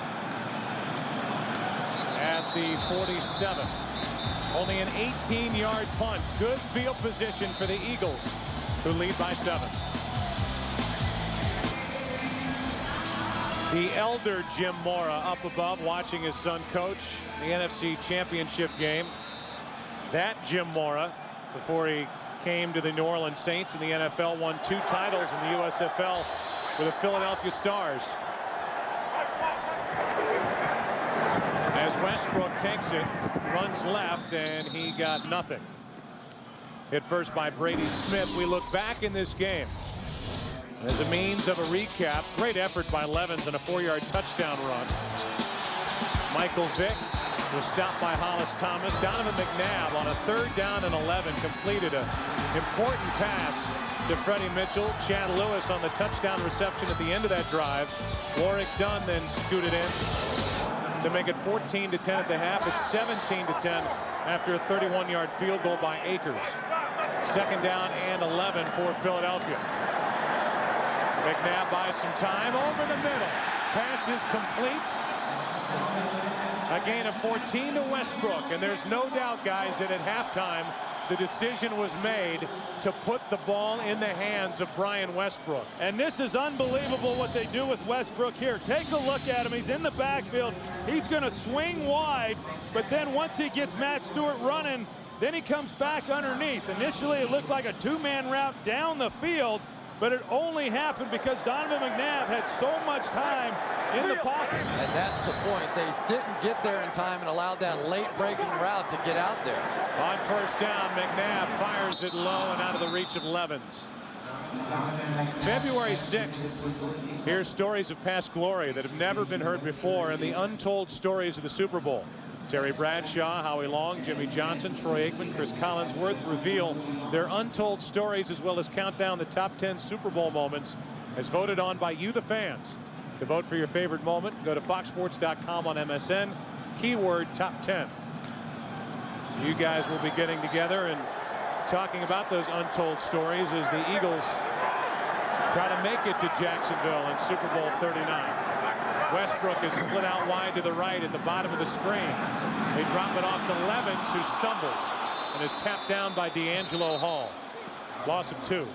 You know, I really think this is an important drive for both teams. I mean, when you look at where the Eagles got the ball with great field position, wind at their back, and with them being up 7 points, I don't want to say that they could deliver a knockout punch, but almost the equivalent of that if they're able to move the ball down and come away with a touchdown, extend this lead to 14 points, because then you change the whole makeup of this Falcons offense. They then would have to become a passing team, something clearly they would be uncomfortable having to do. Westbrook right out here in the slot. 3rd down and 12.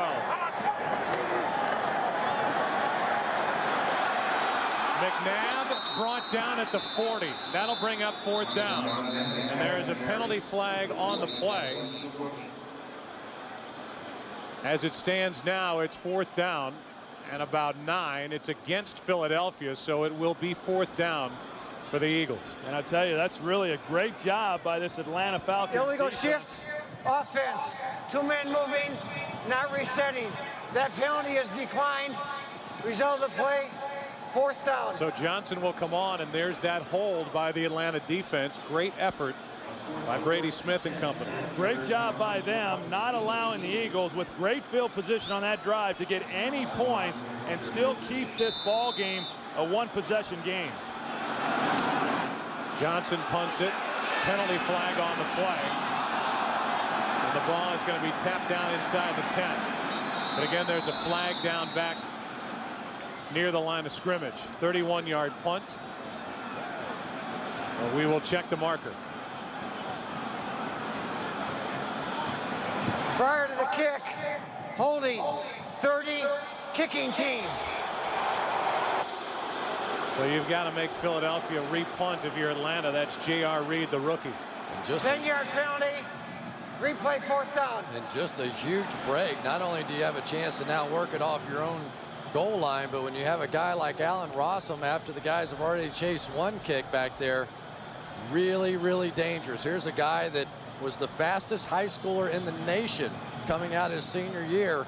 Ran a 10-flat 100 meters, and if he gets in the open field, look out. Well, we saw what he did last week to the Rams, the #2 punt returner in the National Football League this year, over 250 yards in return yards a week ago. Line drive punt, and Rossum will let it bounce. And it's down inside the 15 to the 14-yard line. In the end, about a 6-yard difference after the penalty. 36-yard punt, 17-10.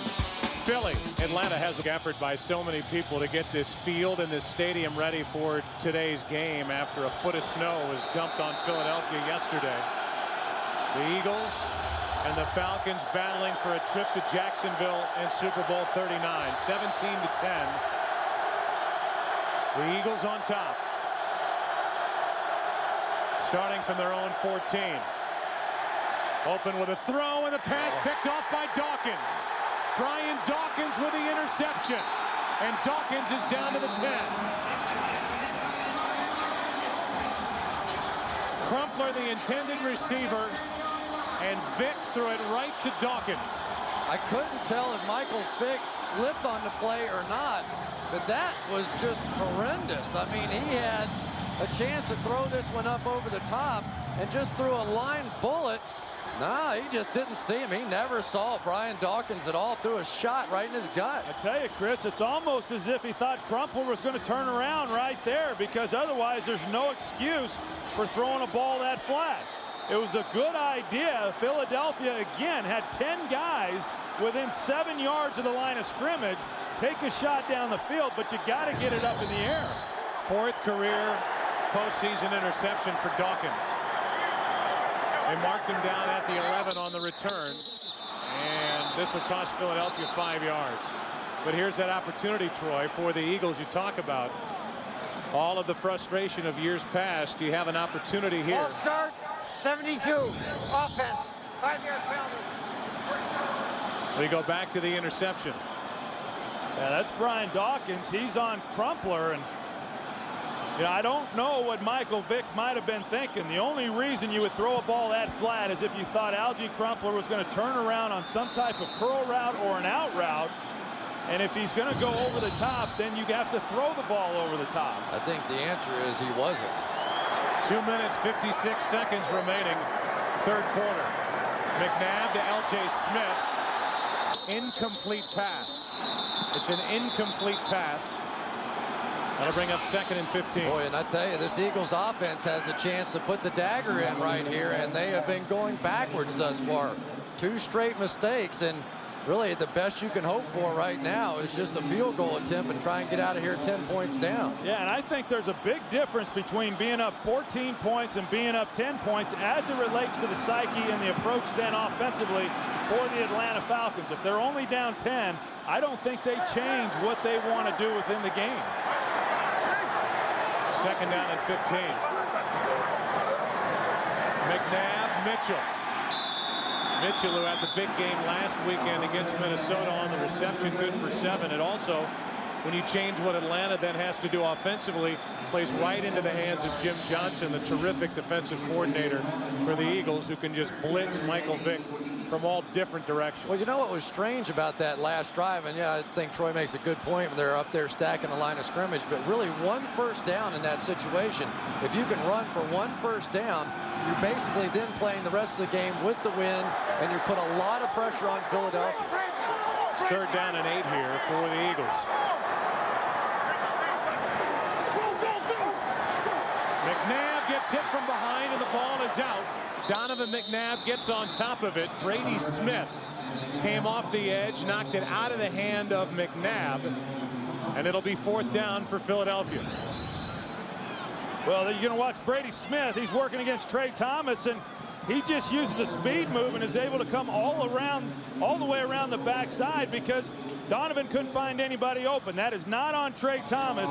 Donovan's got to know, especially down in the red zone, you cannot hang on to the ball. You don't have that kind of time. He was trying to get it to Westbrook on that little crossing route, but he got picked off in the traffic, and there was nowhere to go. 34-yard try from Akers, who was hit from 31, and this one is drilled. That makes it a 10-point game. Mora celebrates that defense, which kept the Eagles out of the end zone. Key to the minibar? Ooh. They miniaturize an entire bar just for me. Turn down service? Fantastic. Somehow they know I like to sleep between the sheets. Even my independent insurance agent spoils me. John, for you, the best policy is drive insurance from Progressive. I compared a lot of them. You see, he treats me like the Sultan of Papa Mau Mau. Actually, I do it for everyone. Of course you do. Everyone gets taken care of with drive insurance from Progressive. He thought Charlie was his daughter's imaginary friend until people started dying. Robert De Niro. Who's Charlie? Where is he? Dakota Fanning. Charlie! Hide and Seek. Rated R. Friday. Only in theaters. 10-point game, 2 minutes left, third quarter. You're watching Fox Sports broadcasting in the world's finest high-definition standard. Glad you're with us. NFC Championship game. Dawkins set up the last 3 points on the interception of Michael Vick.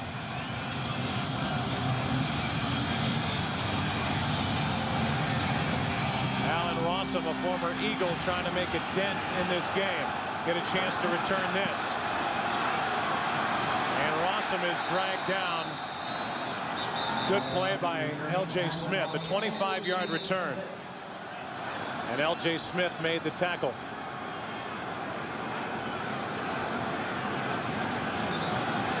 Well, I tell you what, David Akers came running over to the sidelines down on the ground.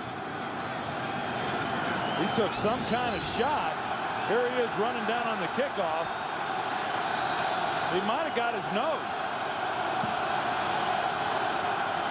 Akers, a guy who likes to stick his head in there on tackles.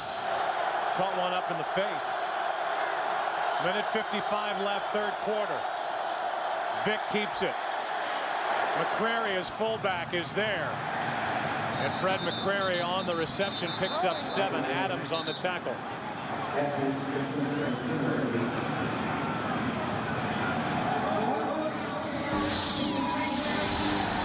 Now they're calling that last play incomplete.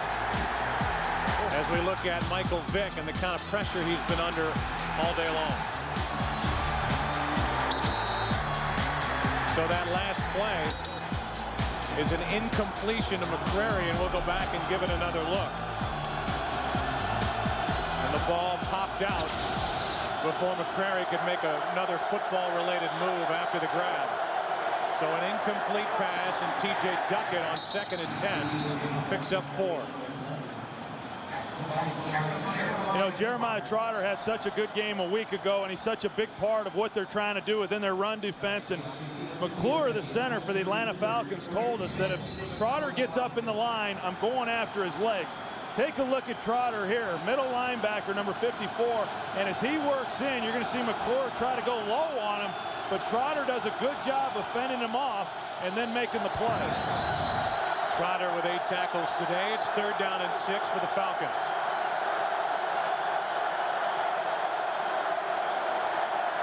Vick pulls it back in and hits Finneran.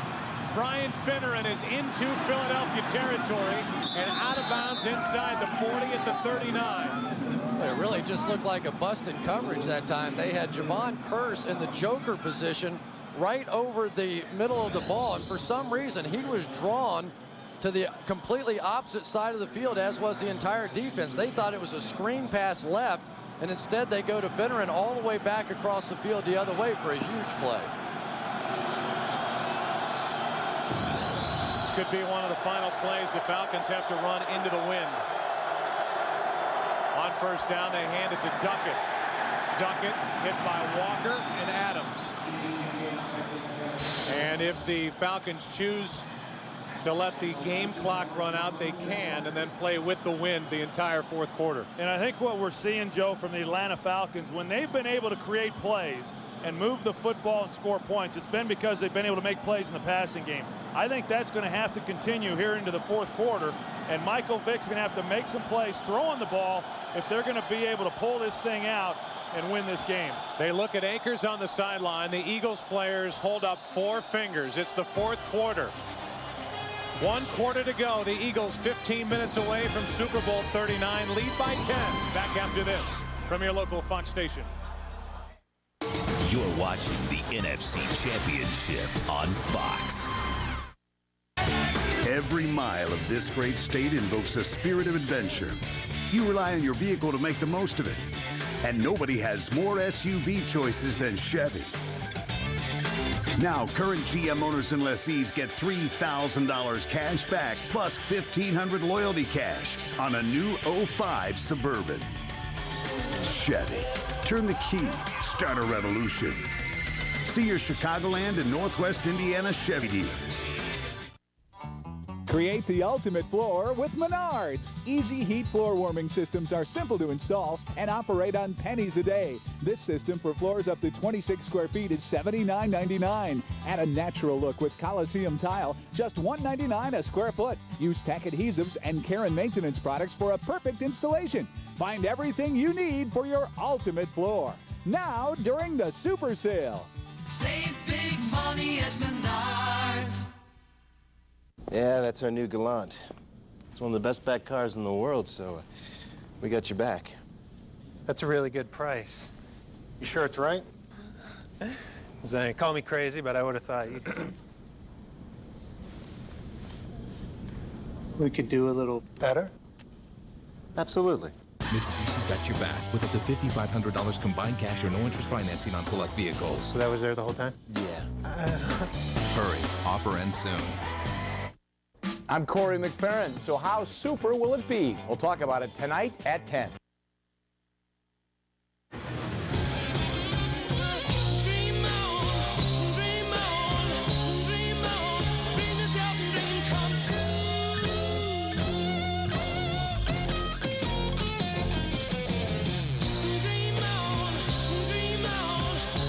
These two organizations dreaming for a chance to play for the Lombardi Trophy February 6th in Jacksonville. 1 quarter to go. The Eagles in their 4th consecutive championship game have trailed after 3 quarters. The 3 games prior to this one, they lead it by 10.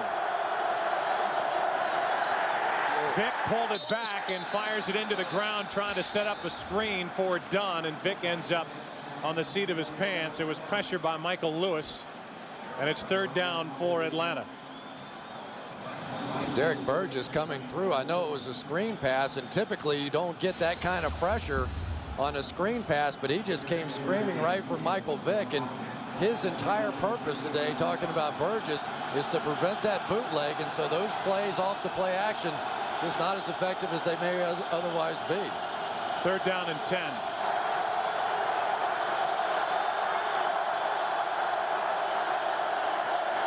Vick hands it. Dunn gets out of 1 tackle. Can't get much. Warwick Dunn is brought down at the 38. Picked up only 1. It's 4th down. And the Falcons will bring their punt team onto the field.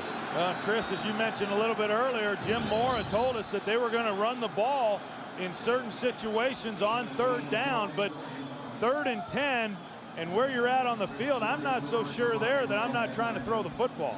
You know, that time Todd McClure, the center, thought he could just give a shove to Darwin Walker and then release down the field, but when he did that, he allowed Walker to get back in there. That would have been a huge play. Darwin Walker, the guy who got his hands on Dunn as a fan, gets onto the field and then is taken down immediately, so his fame is short-lived. And with 14-16 left in this 4th quarter, a punt is coming from Atlanta. And maybe the best hit of the day was by the security guard. You know, one of the things that the Falcons, by running the ball, were attempting to do was that if they could get a little more yardage out of that play and get in field goal range, but boy, it's asking a lot on that play in order to pick up about 8 yards. They really had an opportunity to bust one out of there. Darwin Walker just saved the day. There was a gaping hole on that last one. So Moore finally gets the punt with the wind, and in this case, he's trying to down it inside the 20. Instead, he booms it into the end zone, and that's a terrible punt for Atlanta. You're playing a field position game, and Moore unleashes one into the end zone. That means the Eagles start at their own 20, leading by 10. You done me wrong. Done me wrong. So I'm moving on. Probably stay too long. Gonna be long gone. For the 28th straight year, Ford was chosen more often than any other brand of truck, setting an all-time sales record. Moving on. Yeah. Say it with me, say it with me. Here we go. Let's go, insurers and adjusters. Let's go. Grill. Let's go, insurers and adjusters. Let's $80. Go. Cut that meat. Sandwich. Cut that meat. $6. Cut that meat. Gas. And it's full. $20. You're my favorite accountant. Tommy, please. Johnny, please join my fantasy team. You're my favorite worker. Fans. Yes. Woo! Priceless. There are some things money can't buy. For everything else, there's MasterCard. Never gonna wash his hand. Right here, look at that. Cold hard facts. As the Super Bowl approaches, millions of bottles of refreshing frost-brewed Coors Light will be tackled. Fans will get in touch with their inner linebacker. Grown men will dance. Games will be won. Voices will be lost. And tons of lucky hot dogs will be washed down by Rocky Mountain Cold Coors Light. The coldest tasting beer in the world and the official beer sponsor of Super Bowl 39. The NFC Championship is brought to you by the next Ford F-150 built Ford Tough. By Subway, can you feel the heat rising? Get ready to experience a fresh toasted sub. Subway, eat fresh. By MasterCard, there are some things money can't buy. For everything else, there's MasterCard. And by Dr. Pepper and your local Dr. Pepper bottler. Dr. Pepper, one taste and you get it. Each team trying to make it to its second Super Bowl. It's a 20-10 Philadelphia lead just starting the 4th quarter, 13:59 left. And Donovan McNabb in his first 3 championship games compared to today. 1 touchdown, no interceptions, a quarterback rating of 107. He was at 104 during the regular year. Have to come away impressed with this Atlanta defense, and they're asked to make another stop as Dorsey Levens gets it, picks up 4. Fox tomorrow, the nonstop season of 24 continues on its regular night and time. It's a new heart-stopping episode of 24 tomorrow, 9 Eastern, 8 Central, right here on Fox. Off to a great start. Gets better and better week after week. 2nd down and 6 here for the Eagles. You know, one of the things defensive coordinator Ed Donatel prides himself on is being able to create turnovers. In fact, 14 interceptions in 14 of 17 games this season. They've yet to get one in this game. 2nd down and 6. McNabb throws left and over the head of Westbrook as that pass took off. Well, they did a late move with Brian Westbrook outside and caught him in man coverage. Westbrook makes a tremendous move on the slant, and Donovan McNabb just lets it get away from him. He is just going to be wide open out here working against Morton, who's been the guy they've been after all day. Look at this move, wide open, and Donovan just sailed it. That brings up 3rd and 6.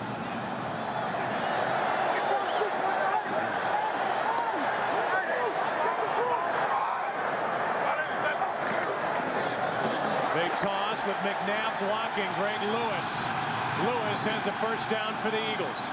And it was McNabb as his lead blocker. Whatever it takes, it's a gain of 10.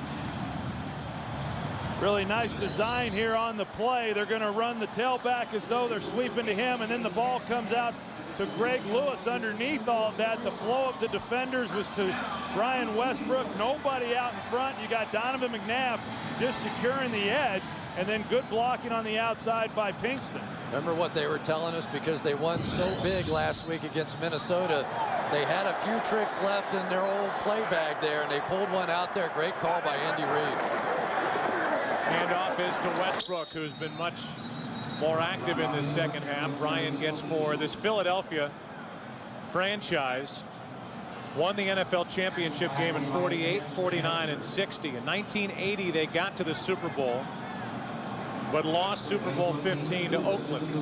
Head coach was Dick Vermeil back then. Now they're in their 4th consecutive NFC championship game. A brilliantly run organization, but this round has been the end of their season for the last 3 years. A loss at St. Louis, back-to-back losses at home to Tampa Bay and Carolina. They lead by 10 here with 11:53 left. McNabb with all day fires, and it's incomplete. Levens was covered by Brooking. 3rd and 6. Yeah, and this time Donovan McNabb, they try a double move on the outside with Brian Westbrook, and the defense doesn't bite. Donovan just is trying to get rid of the football and make a completion. Here's the look on the outside. D'Angelo Hall stays over the top.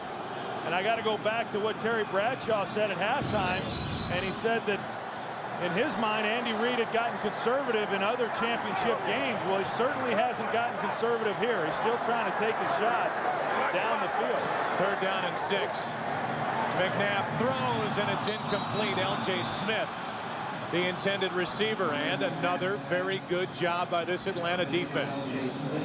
Now, this defense done a good job of keeping this team in the game, and it looked to me, Chris, like Donovan may have had a shot there, a ball again that just got away from him. Yeah, I think at the last second he saw the cornerback on the outside and knew that if he let his inside receiver out there, he might get it picked, and just basically threw it in the dirt.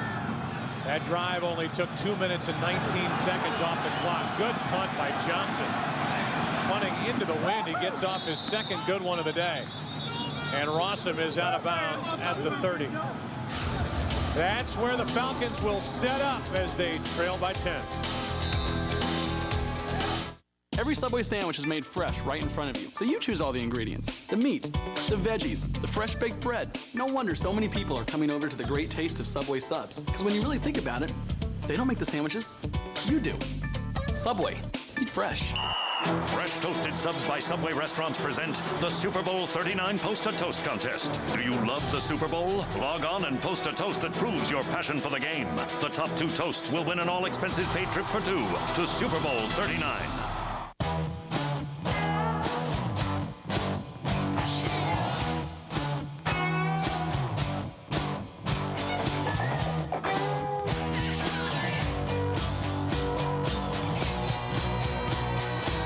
Fuel economy like a car. Cargo room and versatility like an SUV.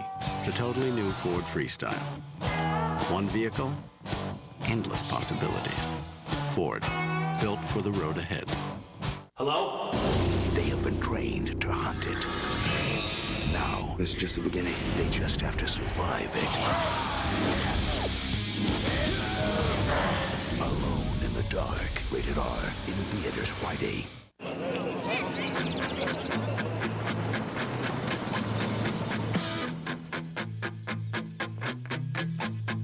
Stacy's mom has got it going on.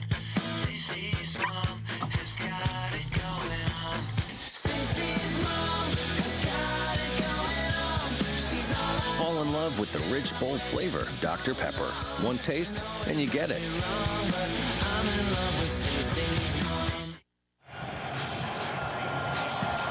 Todd Weiner, who injured his left ankle in the win over St. Louis last weekend, is on the sideline, and taking over at right tackle for Atlanta is Steve Herndon, who's more of a guard.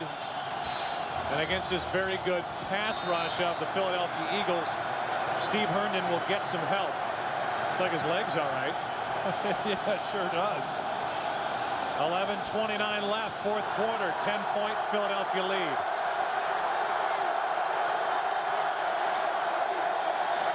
Vick, Dunn out of the backfield, had to leap to get it, and he's out of bounds, knocked out by Adams, a gain of 3 down to Pam Oliver. Hey, Joe, as the second half progresses, and with each and every success it has against Michael Vick and company, the Eagles defense is getting sky high. They've been talking about playing loose all week, and that group has been that way the whole game. After that last trip off the field, Hollis Thomas took some time to complain about some dirt in his Gatorade. But on a more serious note, everyone seems to be encouraging each other just to finish the job.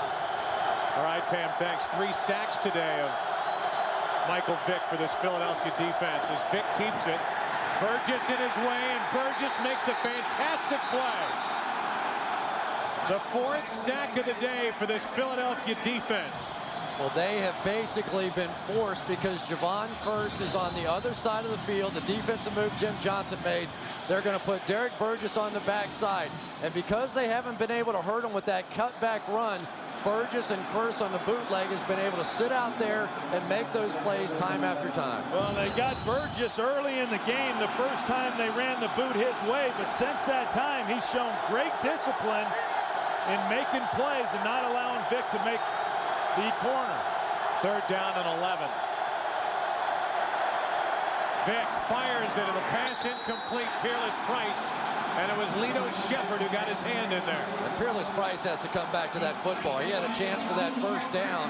Just not a very disciplined route. When you go down there, you have to stop and drive back on the football. Lito Shepherd did, but Peerless Price did not. Down at the bottom of your screen, he's going to sit and wait on the ball, and Shepherd's simply going to break in front of him. That should have been first down Falcons. This Philadelphia defense has played better in this NFC Championship game. Coming in the 3 previous games, the defense only 1 takeaway and a sack. They have a takeaway today on the Dawkins interception and 4 sacks of Michael Vick. On the return, it's Mahe. And Reno Mahe is dragged down at the 35-yard line, where the Eagles have the ball and the lead. They have frustrated Michael Vick all afternoon.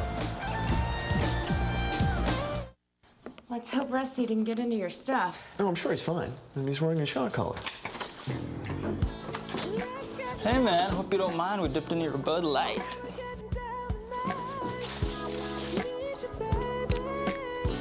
Battery was dead.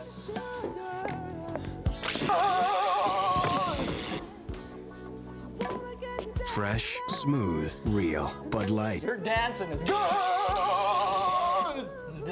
It's all here. By anchoring a more powerful 6-liter Power Stroke diesel engine to its frame, we gave the new Ford Super Duty more pulling power than any other pickup. Enough to lug up to 19,200 pounds. Don't get in its way. This is the next Ford Super Duty. Built Ford tough.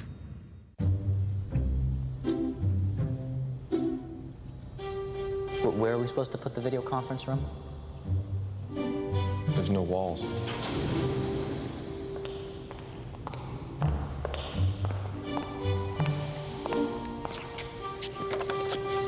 What's this? Your video conference room.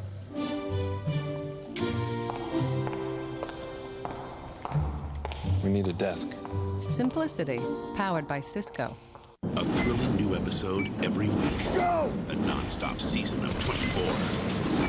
At 9 East Central, tomorrow on Fox. The NFC Championship on Fox is brought to you by Bud Light. Fresh, smooth, real. It's all here.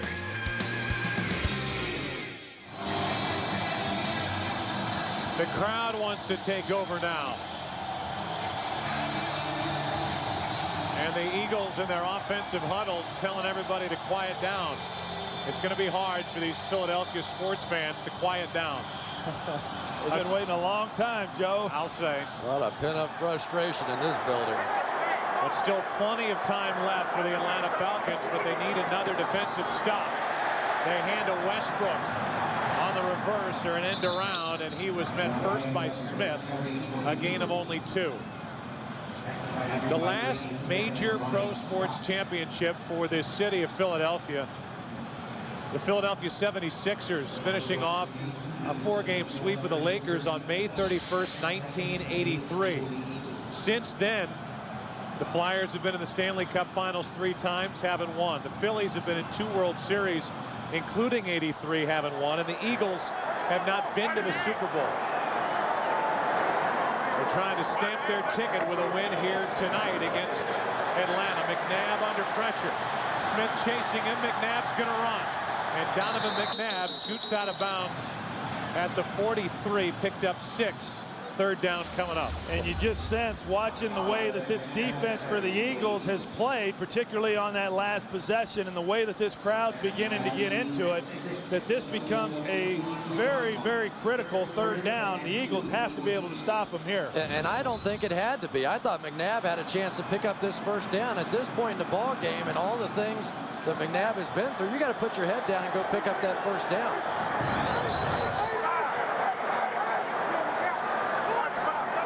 Instead, it's 3rd and 2. McNabb over the middle, guns it, complete, 1st down. Chad Lewis, who has a touchdown today, and a 1st down at the Atlanta 45. Well, we talked about it a little bit earlier, that it was starting to open up in the middle of the field by McNabb constantly taking the checkdowns and checking it down. Eventually, that middle of the field was going to start opening up because those linebackers then begin to chase underneath. Or did he pick an opportune time for that one? And I think that's where McNabb has been very good today. He's numbers throwing for 150 yards, but he's made good decisions and has not forced throws. Atlanta Falcons defense needs a takeaway. Westbrook bouncing it outside. Cuts it up and picks up 1. Ryan Scott on the tackle. You know, it's just so difficult for these Philadelphia Eagles to try and get back into a running mode. They have run the ball less than 40% of the time this season, and no team that has ever had those kind of numbers have ever made it to the Super Bowl. And so they are trying to do something with this passing game that no one else has. 2nd down and 9. A balanced attack for Andy Reid. A throw on 2nd and 9, incomplete. Lewis, and they do throw a flag. Chris Draft, the middle linebacker, was in there and may be called for pass interference. Flag came in late. Pass interference, 54, defense. Hooked him around the waist. Automatic 1st down, spot of the foul. Yeah, pretty easy call there for the officials. Chris Draft all over Chad Lewis when the ball arrived. And what you're starting to see now from the Falcons is they're not known as a blitzing team, but we're starting to see more of it, and rightfully so. They know that if they're going to have any chance, they've got to create some kind of turnover and stop Philadelphia and not allow them to come away with any more points. That is the 4th 1st down by penalty for the Eagles today. 7.5 to go. McNabb. Lewis. Greg Lewis out of bounds at the 20. Forced out by Hall. And Lewis on a long list of players that the Eagles have locked up to a long-term deal, and he has stepped up today. Donovan McNabb knows he's got one here. It is a 1st down pass. They go play action. Greg Lewis coming in short motion against man coverage. You really have no choice at this point in the game. You have to start playing man coverage. Like Troy said, bring to some pressure, and Greg Lewis just can't be covered in man coverage right now. Well, not a difficult route to cover. D'Angelo Hall thought he was going to go back outside. He slow played it. Greg Lewis ran away from him. Toss to Westbrook. Hall the first to get his hands on him. Lavallee helped out on the tackle, a gain of 1. I got to tell you, though, I really like what Andy Reid's doing. I think a lot of coaches in this league up 10 points in the NFC Championship game would be so concerned with trying to run out the clock and then play to your defense if you don't get the first down and not throw the ball. I've been impressed with the way that he has remained aggressive. He's continued to play his style of football, and that's what's got him to this point. Well, we've seen conservative play so far in the playoffs cost a couple of teams games, talking about the Jets and the Chargers. Second down and 9. Hand off to Westbrook. He's been busy. Brian Westbrook.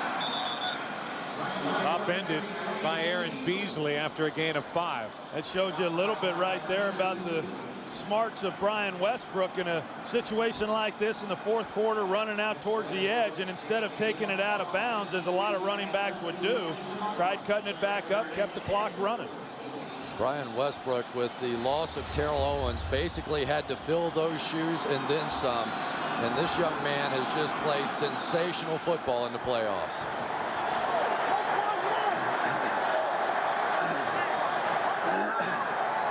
Third down and 4. McNabb, is he going to run for it? Donovan McNabb with a first down for the Eagles. There you go. Put his head down that time and was going to get it. And he wants the crowd to give him a little more applause than that. He's beginning to think this is about to happen. They're about to go to the Super Bowl. Well, we talked a little bit earlier about these fans have been waiting a long time. Donovan McNabb's been waiting a long time, too. He may explode himself, and Mama might explode, too. A touchdown, the ball game's over. A field goal, it is not. First and goal. Westbrook down to the 7. Brooking on the tackle, a gain of only 1. Well, as we've seen throughout this drive, along with the passes of Donovan McNabb, this offensive line is just starting to take control of this game.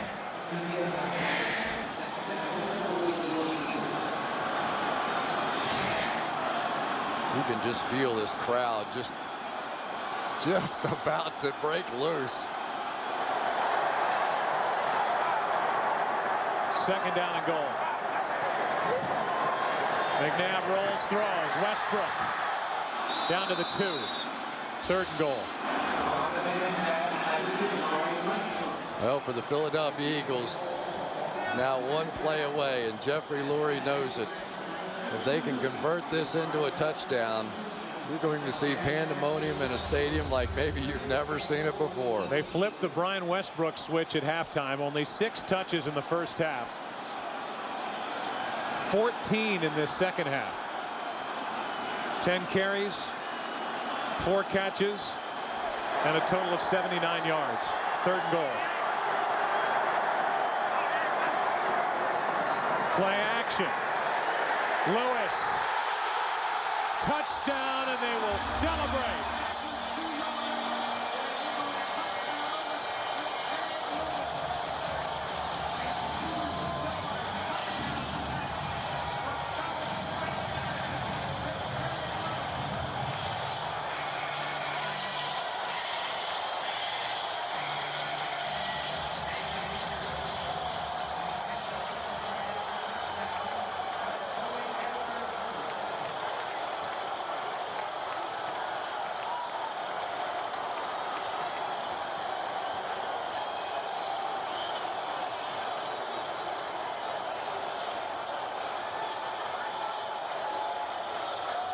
Lewis comes up a little gimpy at the end of that catch.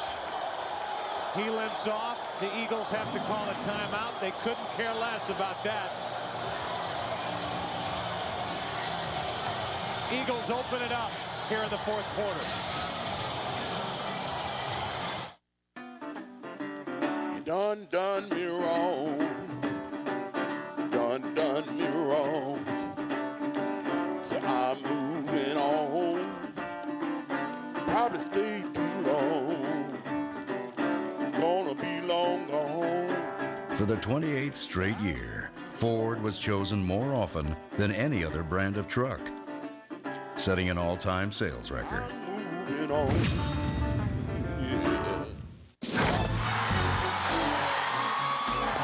Not in our house, buddy. Not today. Oh no! This ain't going down. Not today, 99!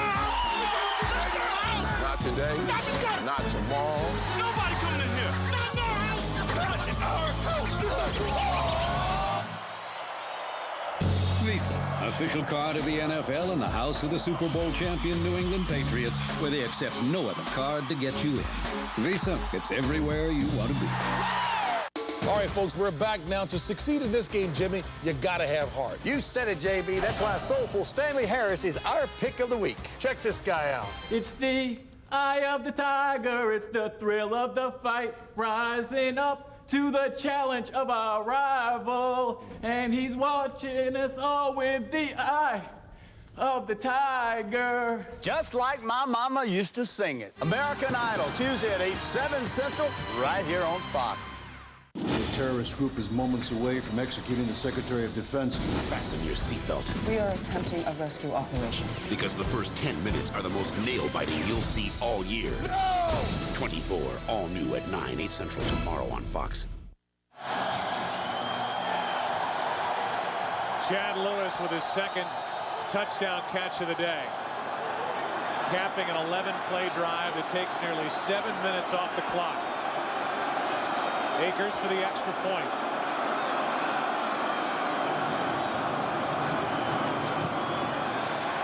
It's a 17-point lead. And as we come back to the booth, you throw it out there, you look back on this season, the Philadelphia Eagles were the best team in the NFC. They were the #1 seed. They rested their players down the stretch. Reed took on the criticism for that, and they have really played well this postseason. It looks like they're finally over the hump.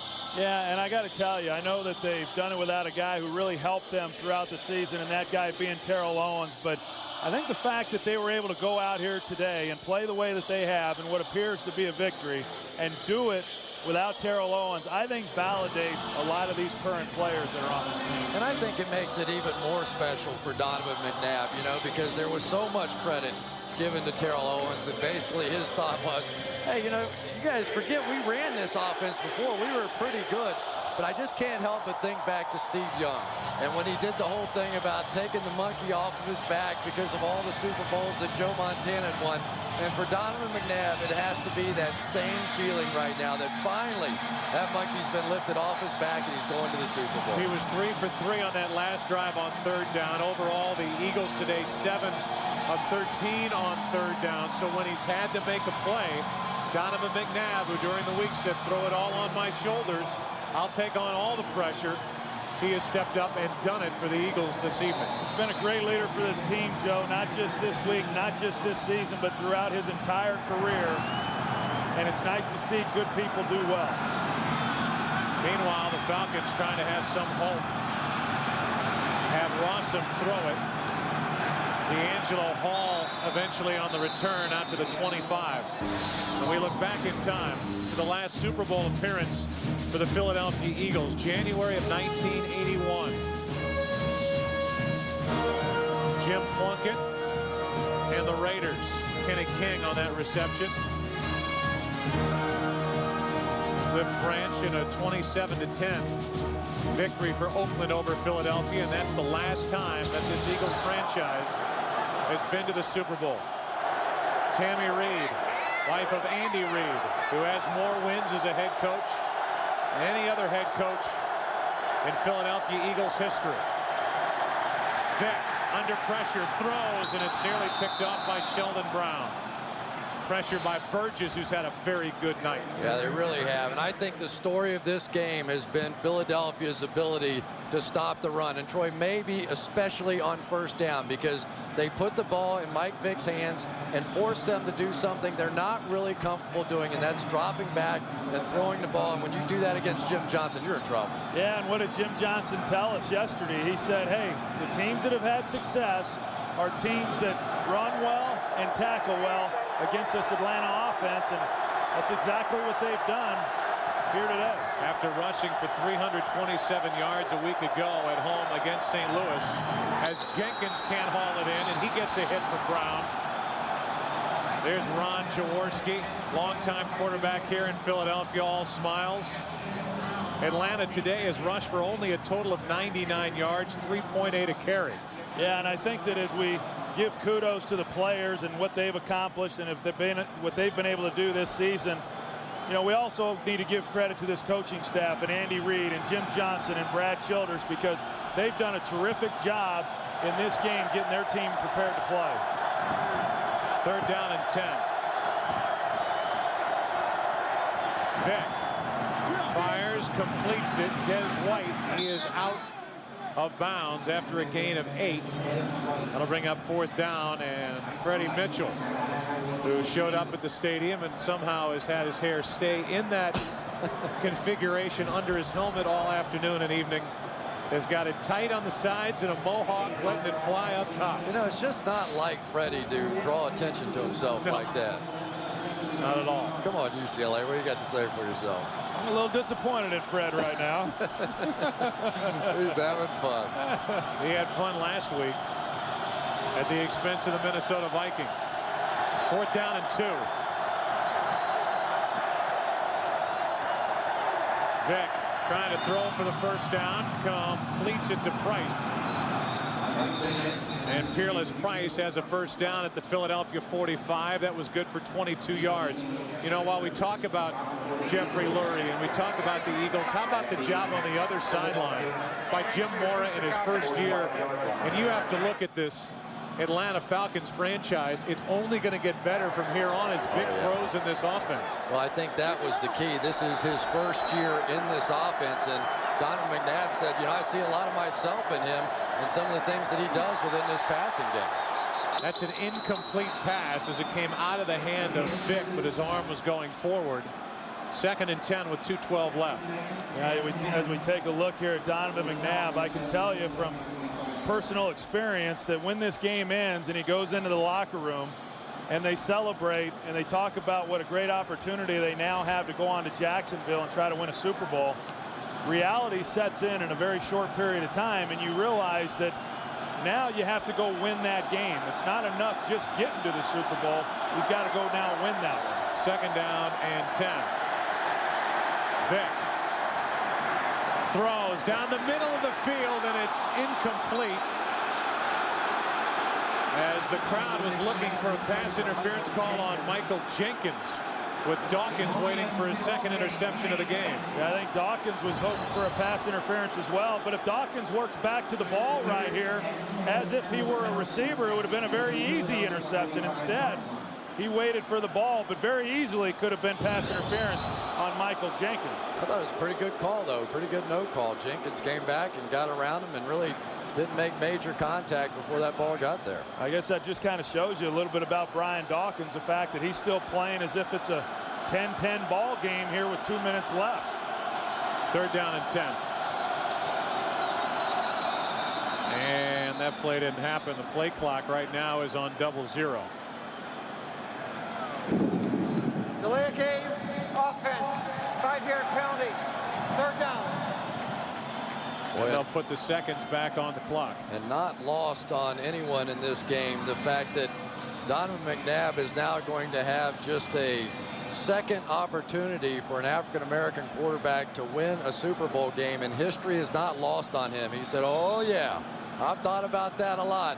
I was about 10, 11 years old when Doug Williams won that Super Bowl, and when I was watching it, he said, I now know I have a chance to play quarterback in the National Football League. Coming up on the 2-minute warning, Vick, who does not have a rushing yard this entire 2nd half, completes it. Gets it to Crumpler. And with 1:53 remaining, we will have our 2-minute warning. Frustration on the part of the Falcons. Jim Mora. 27-10, the Eagles leading on their way to the Super Bowl. The NFC Championship on Fox is brought to you by Sprint PCS Picture Mail. It's easy for football fans to shoot, send, and share their own football moments. Hey, aren't you guys tired of getting punished by your teachers for talking too much in class? Tired of getting punished by your parents for talking too much on your wireless phone? Well, now your parents can relax, because only Sprint got rid of ugly overages. Check it out. Protect your family from ugly overages. Now, 100 extra minutes only cost $5. Other plans charge at least $35, and unlimited Sprint PCS to PCS calling is included. Your parents can save money, so you don't have to wear your big brother's pants. Sprint PCS. Now that's better. Trailers don't have anti-lock brakes, crumple zones, or airbags. That's why we designed the new Ford Super Duty with the only integrated trailer brake controller, part of our exclusive tow command system. Because what good is towing a 19,200-pound trailer if you can't control it? This is the next Ford Super Duty, built Ford tough. You're the date doctor. On February 11th. Women relate dancing to sex. Even a great dancer can blow it with one of these. Now that's what I need to be learning.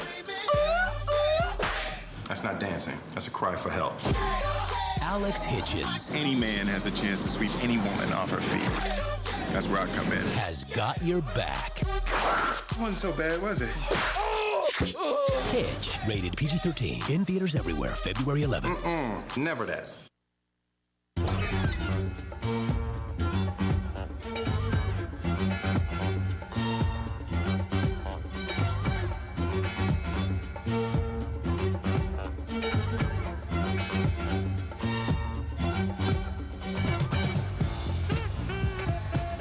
The sounds of Philadelphia, the streets of Philadelphia will be kicking tonight. It's a 27-10 Eagles lead with 1:53 remaining. And right now the Falcons are faced with a 4th down. 4th and 8.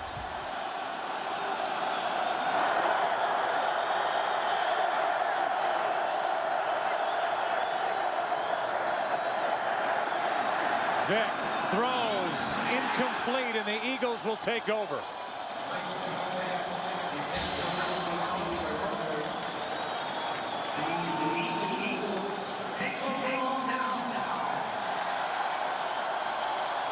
A 1:47 remaining.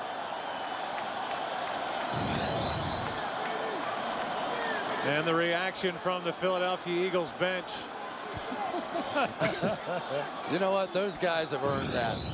Took a lot of criticism, from myself included, in the championship game a season ago. Coming out here without Terrell Owens, all the question marks. Could they get it done? And we've seen big plays throughout from this wide receiver core. Greg Lewis maybe the biggest surprise. Freddie Mitchell getting it done. Todd Pinkston making plays. But nobody has made more plays during the playoffs than that guy right there. And look out now. And there will not be a better 1:47 left in a game in Donovan McNabb's career. To be able to take this snap and just take a knee, knowing that you're going to a Super Bowl, it's the greatest feeling in the world. Look out, Andy. May not be the best 1:47 for Andy Reid when he gets hit with his bucket of Gatorade. Butch will take care of him. That's why they bring Butch. There you go. Butch on Andy's right. Tonight on Fox, King of the Hill, followed by Malcolm in the Middle, The Simpsons, Arrested Development, and a bonus block of Family Guy and another Simpsons. It all starts with a new King of the Hill at 7 Eastern, 6 Central tonight on Fox. There's a reason Andy Reid is one of the highest paid coaches in the NFL, why Jim Johnson is one of the highest paid coordinators. They have prepared this team with Brad Childress, and Reid gets his bath. We've been waiting a long time for that bath. What a good man he is, you know. Just truly one of the great people in this game. Both he and Jim Johnson, and kind of exciting to see him finally get his trip to the Super Bowl. Only one more snap will be necessary.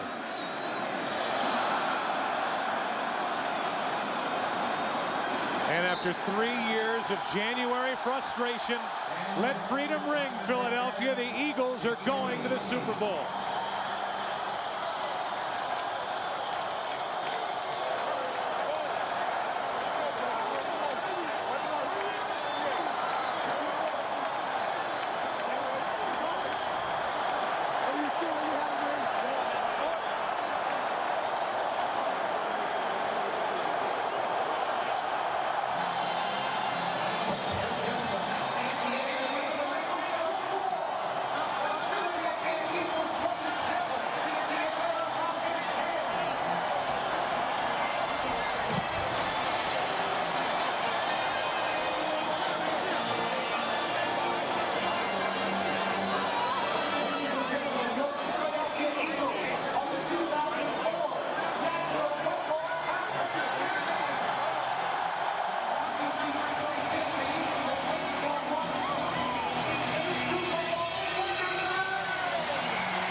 Congratulations to the 2004 Philadelphia Eagles. They are champions of the NFC. They'll take on the winner of the game coming up between the Steelers and the Patriots. First NFC championship since 1980. And on a cold, windy day, Andy Reid gets a Gatorade bath. Much, much more coming up from Philadelphia after this.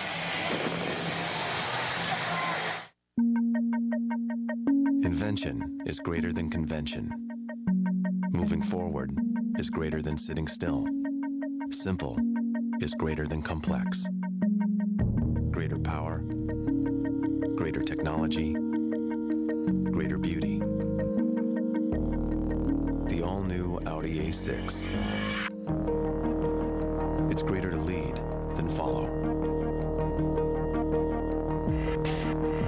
Fox tomorrow. These moms traded lives, but when they return home, the drama explodes. We live by mom's rules. This is my house, too. Don't disrespect me either. Trading spouses. Meet your new mommy. All new at 8, 7 Central tomorrow on Fox. Fox Tuesday after American Idol. Get some help. It's the new hit medical drama, House. Go to their houses, check for anything that might have touched their skin. See why it's being called the best hospital show since the debut of ER. She's risking her son's life. I'm getting a second opinion. It's not responding. We're killing him. If your son doesn't get this treatment, there's a good chance he'll die. Who are you? I'm the doctor who's trying to save your son. You're the mom who's letting him die. An all-new House returns after American Idol. Fox Tuesday. Michael Chiklis. Any questions, Captain? Glenn Close. Plenty. An all-new season of The Shield premieres in March, only on FX. America's unofficial holiday starts with a Super Bowl 39 pregame show in HD. February 6th on Fox. A shift has been made, and better stories will be told. And hardcore just got harder. Core. And taking 8 camping is only a problem for the tent. And the concrete jungle is finally tamed. A shift has been made. And when you think adventure, on-road or off, think Nissan.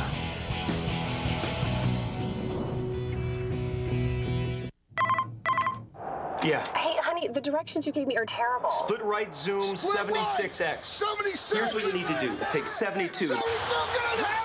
There's that big wall on your right. All right, let's go. Come around the jug handle and you'll beat it. Let's jug handle. Okay, love you.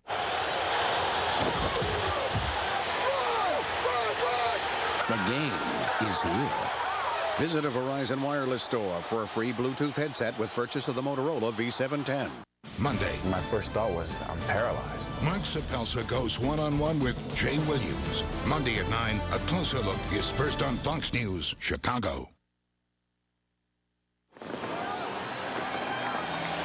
With a celebration about to follow on a stage that's been tucked away for far too long for Philadelphia Eagles fans. A stage that was probably brought over from the vet. We'll tell you that UPS delivers a chance to win the ultimate home football experience. Just log on to foxsports.com on MSN. The day for Donovan McNabb. 2 touchdowns. They did not turn the ball over. Brian Westbrook, 135 total yards. And Chad Lewis, former Pro Bowl tight end, with 2 touchdown catches from the right hand of Donovan McNabb. They will celebrate at midfield here in Philadelphia. They will present the trophy. A matchup of Michael Vick, Donovan McNabb, the Atlanta Falcons, the Philadelphia Eagles. The 4th try, the Eagles make good. They're headed to the Super Bowl. JB and the gang coming up. Philly wins at a final of 27-10. It's on to Jacksonville for the Eagles. JB? It's the Subway postgame show, brought to you by Subway. Can you feel the heat rising? Get ready to experience a fresh toasted sub. Subway, eat fresh. All right, Joe Buck. Well, it is amazing. In a town that is synonymous with the movie Rocky, the Eagles crawled off the canvas 3 times, and tonight they can finally say, yo, Adrian, we made it. Standing by for the championship trophy presentation, our guy, Terry Bradshaw. Terry? Thank you, JB, so much. Mr. Lurie, Earl Morrall, this is the George S. Halas trophies that represents the NFC champions, Philadelphia. Are you happy? Congratulations. Earl Morrall, great quarterback, 20 years in the league. The Baltimore Colts, Miami Dolphins. Will you do the honors to Mr. Lurie, please? Yes, I will. Jeff Lurie, Andy Reid, and Joe Banner, congratulations on a great win this afternoon and a tremendous season. On behalf of the Halas family and the rest of the National Football Conference, it is my honor to present the George Halas Trophy to the NFC champion, Philadelphia Eagles.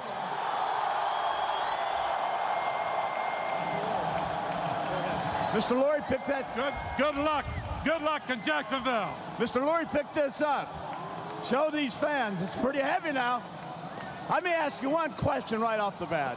4 times now, and 4 obviously is the charm. Is the word relieved? Does that sum it up pretty good for you? No, you know, Terry, I can't be more proud of this team. Perseverance, commitment to be the best year after year. Very, very impressive group of players. An amazing coaching staff led by Andy Reid. And the best fans in the world here in Philly and all across America. They're the most passionate, they're the most intelligent fans, and they're the most deserving. In the years that we've seen now with free agency and salary cap, the Philadelphia Eagles have been one of the elite organizations in the NFC. How have you kept this team together? Well, you know, if you surround yourself with great people, terrific players, excellent coaches, Joe Banner, Tom Heckert, the whole group, and you set your goals very high. We got one more win in Jacksonville. Congratulations, Mr. Lurie. Andy Reid, hop over here, sir. Well, we need to meet like this a little more often. Yeah, I can handle this, Terry. This is all right. Coach, of all the teams, what made this team so special? Finally, your 4th trip to the NFC Championship game, and you win it. This team has great personality. Everybody here in Philadelphia loves them, don't you? Oh, yeah. Way to play up to him, Coach. No, that's what I'm talking about. That's our 12th man right there.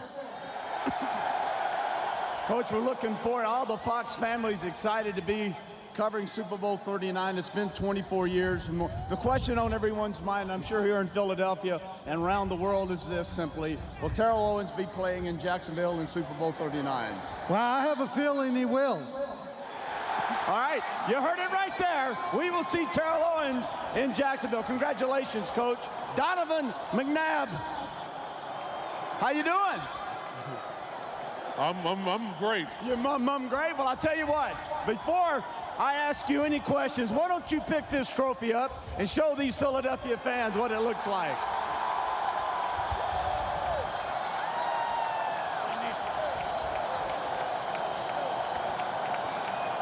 All right. Finally, do you feel like the world's off your shoulders? No. but we got one more game to play. And that's the reason we set out to play this game, is to win the Super Bowl. So enjoy it now, and we'll bring something else home. Games like this are defining in the career of a quarterback or really any player. Donovan today, no interceptions, no turnovers, 2 touchdown passes to Lewis. Is there one play today that set the tone for this game and let you know that we're going to take this game today? I don't think it was one play. I think it was the play of the offensive line. They did an excellent job establishing the tempo early and all throughout the course of the game. They let the defenders know we were serious about what we were doing, and this is our house. Congratulations. See you in Jacksonville. Thank you. Okay, Brian Dawkins, come over here, young man. Pick it up. Give it some love. There it is. This defense, all week long you've had to hear, you got to stop the most exciting player in the NFL, Michael Vick. How in the world did this defense do it? First of all, hallelujah! And then, I tell you what, I'm going to give all the credit to Michael Vick. We give him enough respect, but nobody respected us as a defense. Give me some respect right now. Show them the love, Philadelphia. Now, I saw the interception was huge, but Howie and I and JB and Coach Jimmy Johnson were watching, and the hit on Algie Crumpler after the catch was pretty much a statement. I tell you what, I wanted to set a tone. We wanted to set a tone as a team. It's not just me, it's them defense, it's my line, it's Burgess, it's Curse. All them boys tried. We came and we brought it every doggone play. I feel like suiting up. Brian Dawkins, come here. I'm not through with you. Here's what I want you to do. Philadelphia, you've waited 24 years. Brian Dawkins, get your teammates, take this trophy, travel around the stadium, have a good time. Congratulations, Eagles. Nice show up here, JB. Back to you, Mr. Lurie.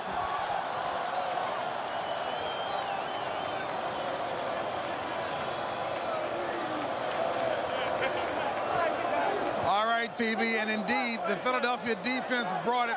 You know what, fellas, clearly you guys have experienced the ultimate winning a Super Bowl championship. Just give us a sense of what these guys must be feeling here.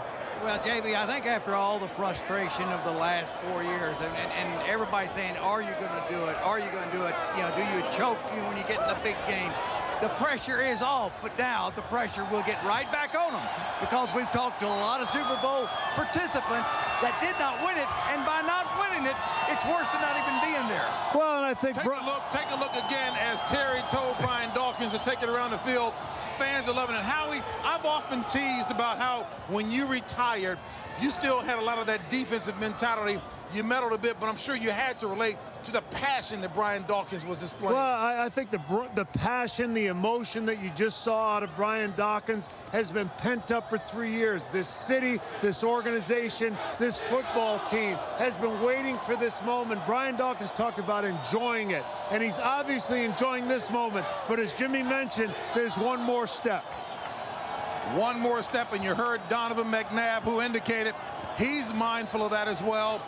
Enjoy the celebration now, but we've got one more hill to climb. Folks, we'll come back with more. There's a lot more to talk about and feel in a vicarious fashion what these fans in Philadelphia are feeling with their NFC champion, Philadelphia Eagles. What's been hanging over this Philadelphia Eagles group is getting past this round and into the Super Bowl. Who's going to Jacksonville? And your last.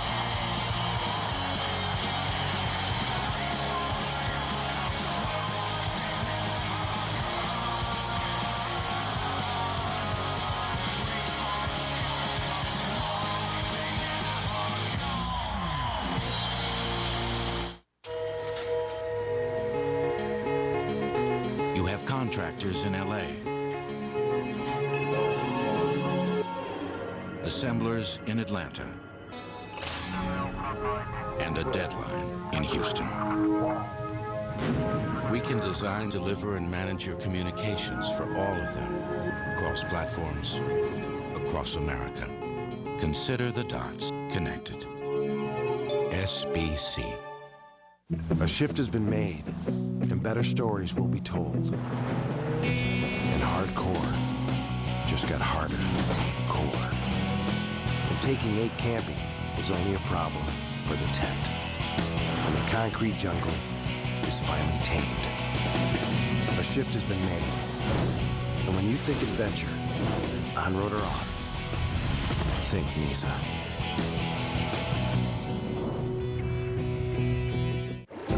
Yeah, having a little car trouble. I'm State Farm Agent Larry Bitterman, and this is a true story. I was there on vacation, so I called the local State Farm agent. We're not really sure how the car got into the lake. Yeah, the map was a disappointment. They called a local diver, and it turns out that's me too. I think he started my claim before it even dried off. And we settled it the next day. Where would I have been without him? Sunk. Any insurance company can promise you a good price, but nobody takes care of you like State Farm. We'd love to prove it to you. Call an agent today. Like a good neighbor. State Farm is there. Fox tonight, Bart makes his first perfect test score and gets the surprise party of his life. Bart's my bestest boyfriend. The Simpsons. Then Buster and Liza are an item again. She's amazing. But is she ready to go steady? We're okay. An all-new Arrested Development. It all starts at 8/7 Central tonight on Fox. Eagles fans, your team just won the NFC Championship game. And now, direct from the NFL shop, you can own the Eagles Championship tee and cap. The official championship cap and t-shirt worn by players and coaches during the post-game celebration. Call 1-877-NFL-SHOP and own a piece of Eagles history. Get the official hat and t-shirt for only $47.98. Call 1-877-NFL-SHOP or go to SuperBowl.com now. Tonight on Fox, Bart makes his first perfect test score and gets a surprise party of his life. The Simpsons then on an all-new Arrested Development. Buster and Liza, they're an item again. But is she ready to go steady? Followed by a bonus block of Family Guy and another Simpsons. It all starts with the new King of the Hill at 7/6 Central right here on Fox. And you know what? One of the nicest coaches in the league, understated, but as Jimmy Johnson has said, one of the very best, Andy Reid, persevered and got it done tonight. We're all extremely happy for Andy Reid and company. And make no mistake, he's got an excellent coaching staff. The other Jimmy Johnson, his defense got it done, holding the Falcons to 202 total yards. And Howie, that defense sent a few messages throughout the game to the Atlanta Falcons. Well, they had a tremendous challenge in facing Michael Vick and the #1 rushing deep offense in the NFC, and they were up to the challenge, as we'll show you here. Multiple blitzes, great play by their linebackers, Burgess, their athleticism. Here we see Michael Vick pressured by Burgess. They did a great job of containing him.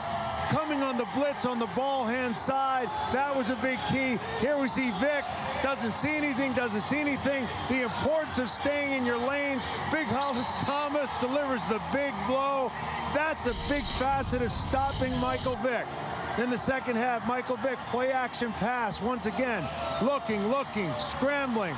Down again. They did such an outstanding job with the athleticism, their linebackers, and Javon Kearse. Play action pass again, under pressure by Javon Kearse, picked up by Brian Dawkins, who we saw so much emotion from on the stand with Terry. One more game to go, not enough to do.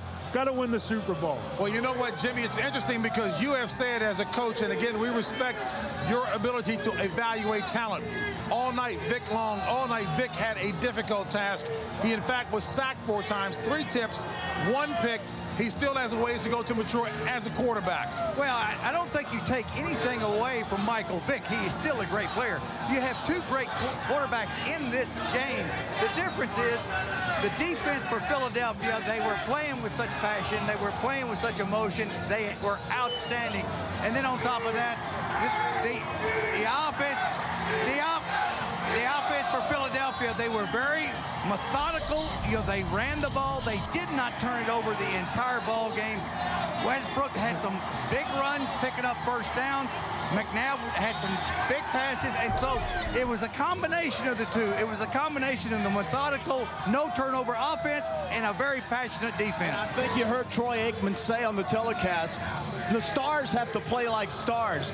And what happened this game, you knew you had to take away Vick, and they did. Yes. But on the running game, and they did, the Eagles. And on the other side, Westbrook, You knew you had to stop them, Howie. They didn't. You knew you had to stop McNabb, and you didn't. And I really want to congratulate Andy Reid, because I thought it was his offense and his aggressive play calling that made the difference. And it was a smart move by Andy Reid, resting Michael Westbrook those last 2 weeks of the season. And just to coattail on what you were saying, Jimmy, Vic is a marvelous talent indeed, and as he continues to grow, he's going to be that much more dangerous. We've got a lot more coming your way. Brian Westbrook and company, we'll talk about it all as we continue from here in Philadelphia after this. You do it like this.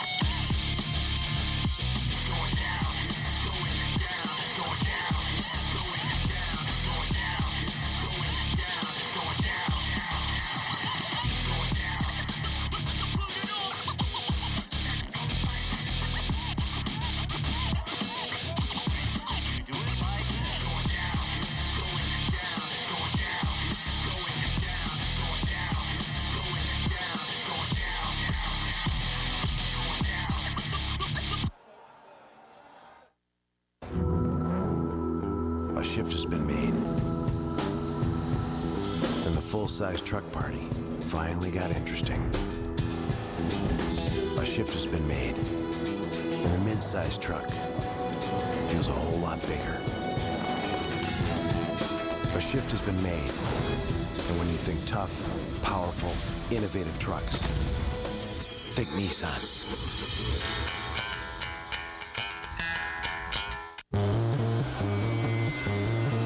Hold on for the greatest thrill ride in sports.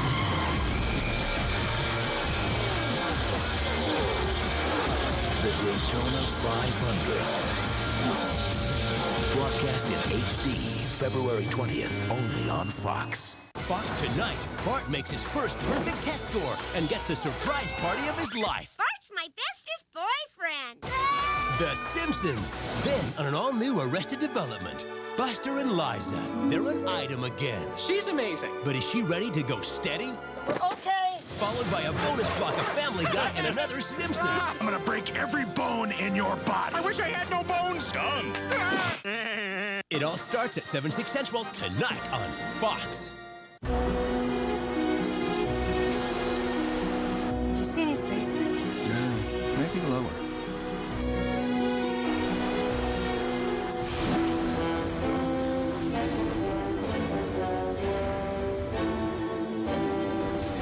Hey, Dad, there's a spot. Now, let's see what's on the next level. We should have parked on the street. The four-wheel drive, 255 horsepower Pilot from Honda. Yeah, that's fine. No. Don't call me back on my cell phone. I don't have enough minutes. I can be... Hey, Steve, is this our stop? Nope. No? Need more anytime minutes? Switch to U.S. Cellular. Introducing our new national plan. That's 1,000 nationwide anytime minutes with no roaming or long-distance charges, plus unlimited local call me minutes for just $35 a month. U.S. Cellular. We connect with you. Welcome back to the Subway postgame show, brought to you by Subway. Can you feel the heat rising? Get ready to experience a fresh toasted sub. Subway, eat fresh. On February 5th, kick off your Super Bowl weekend with Fox, beginning with the road to the Super Bowl. Then find out who made the list of Howie Long's tough guys.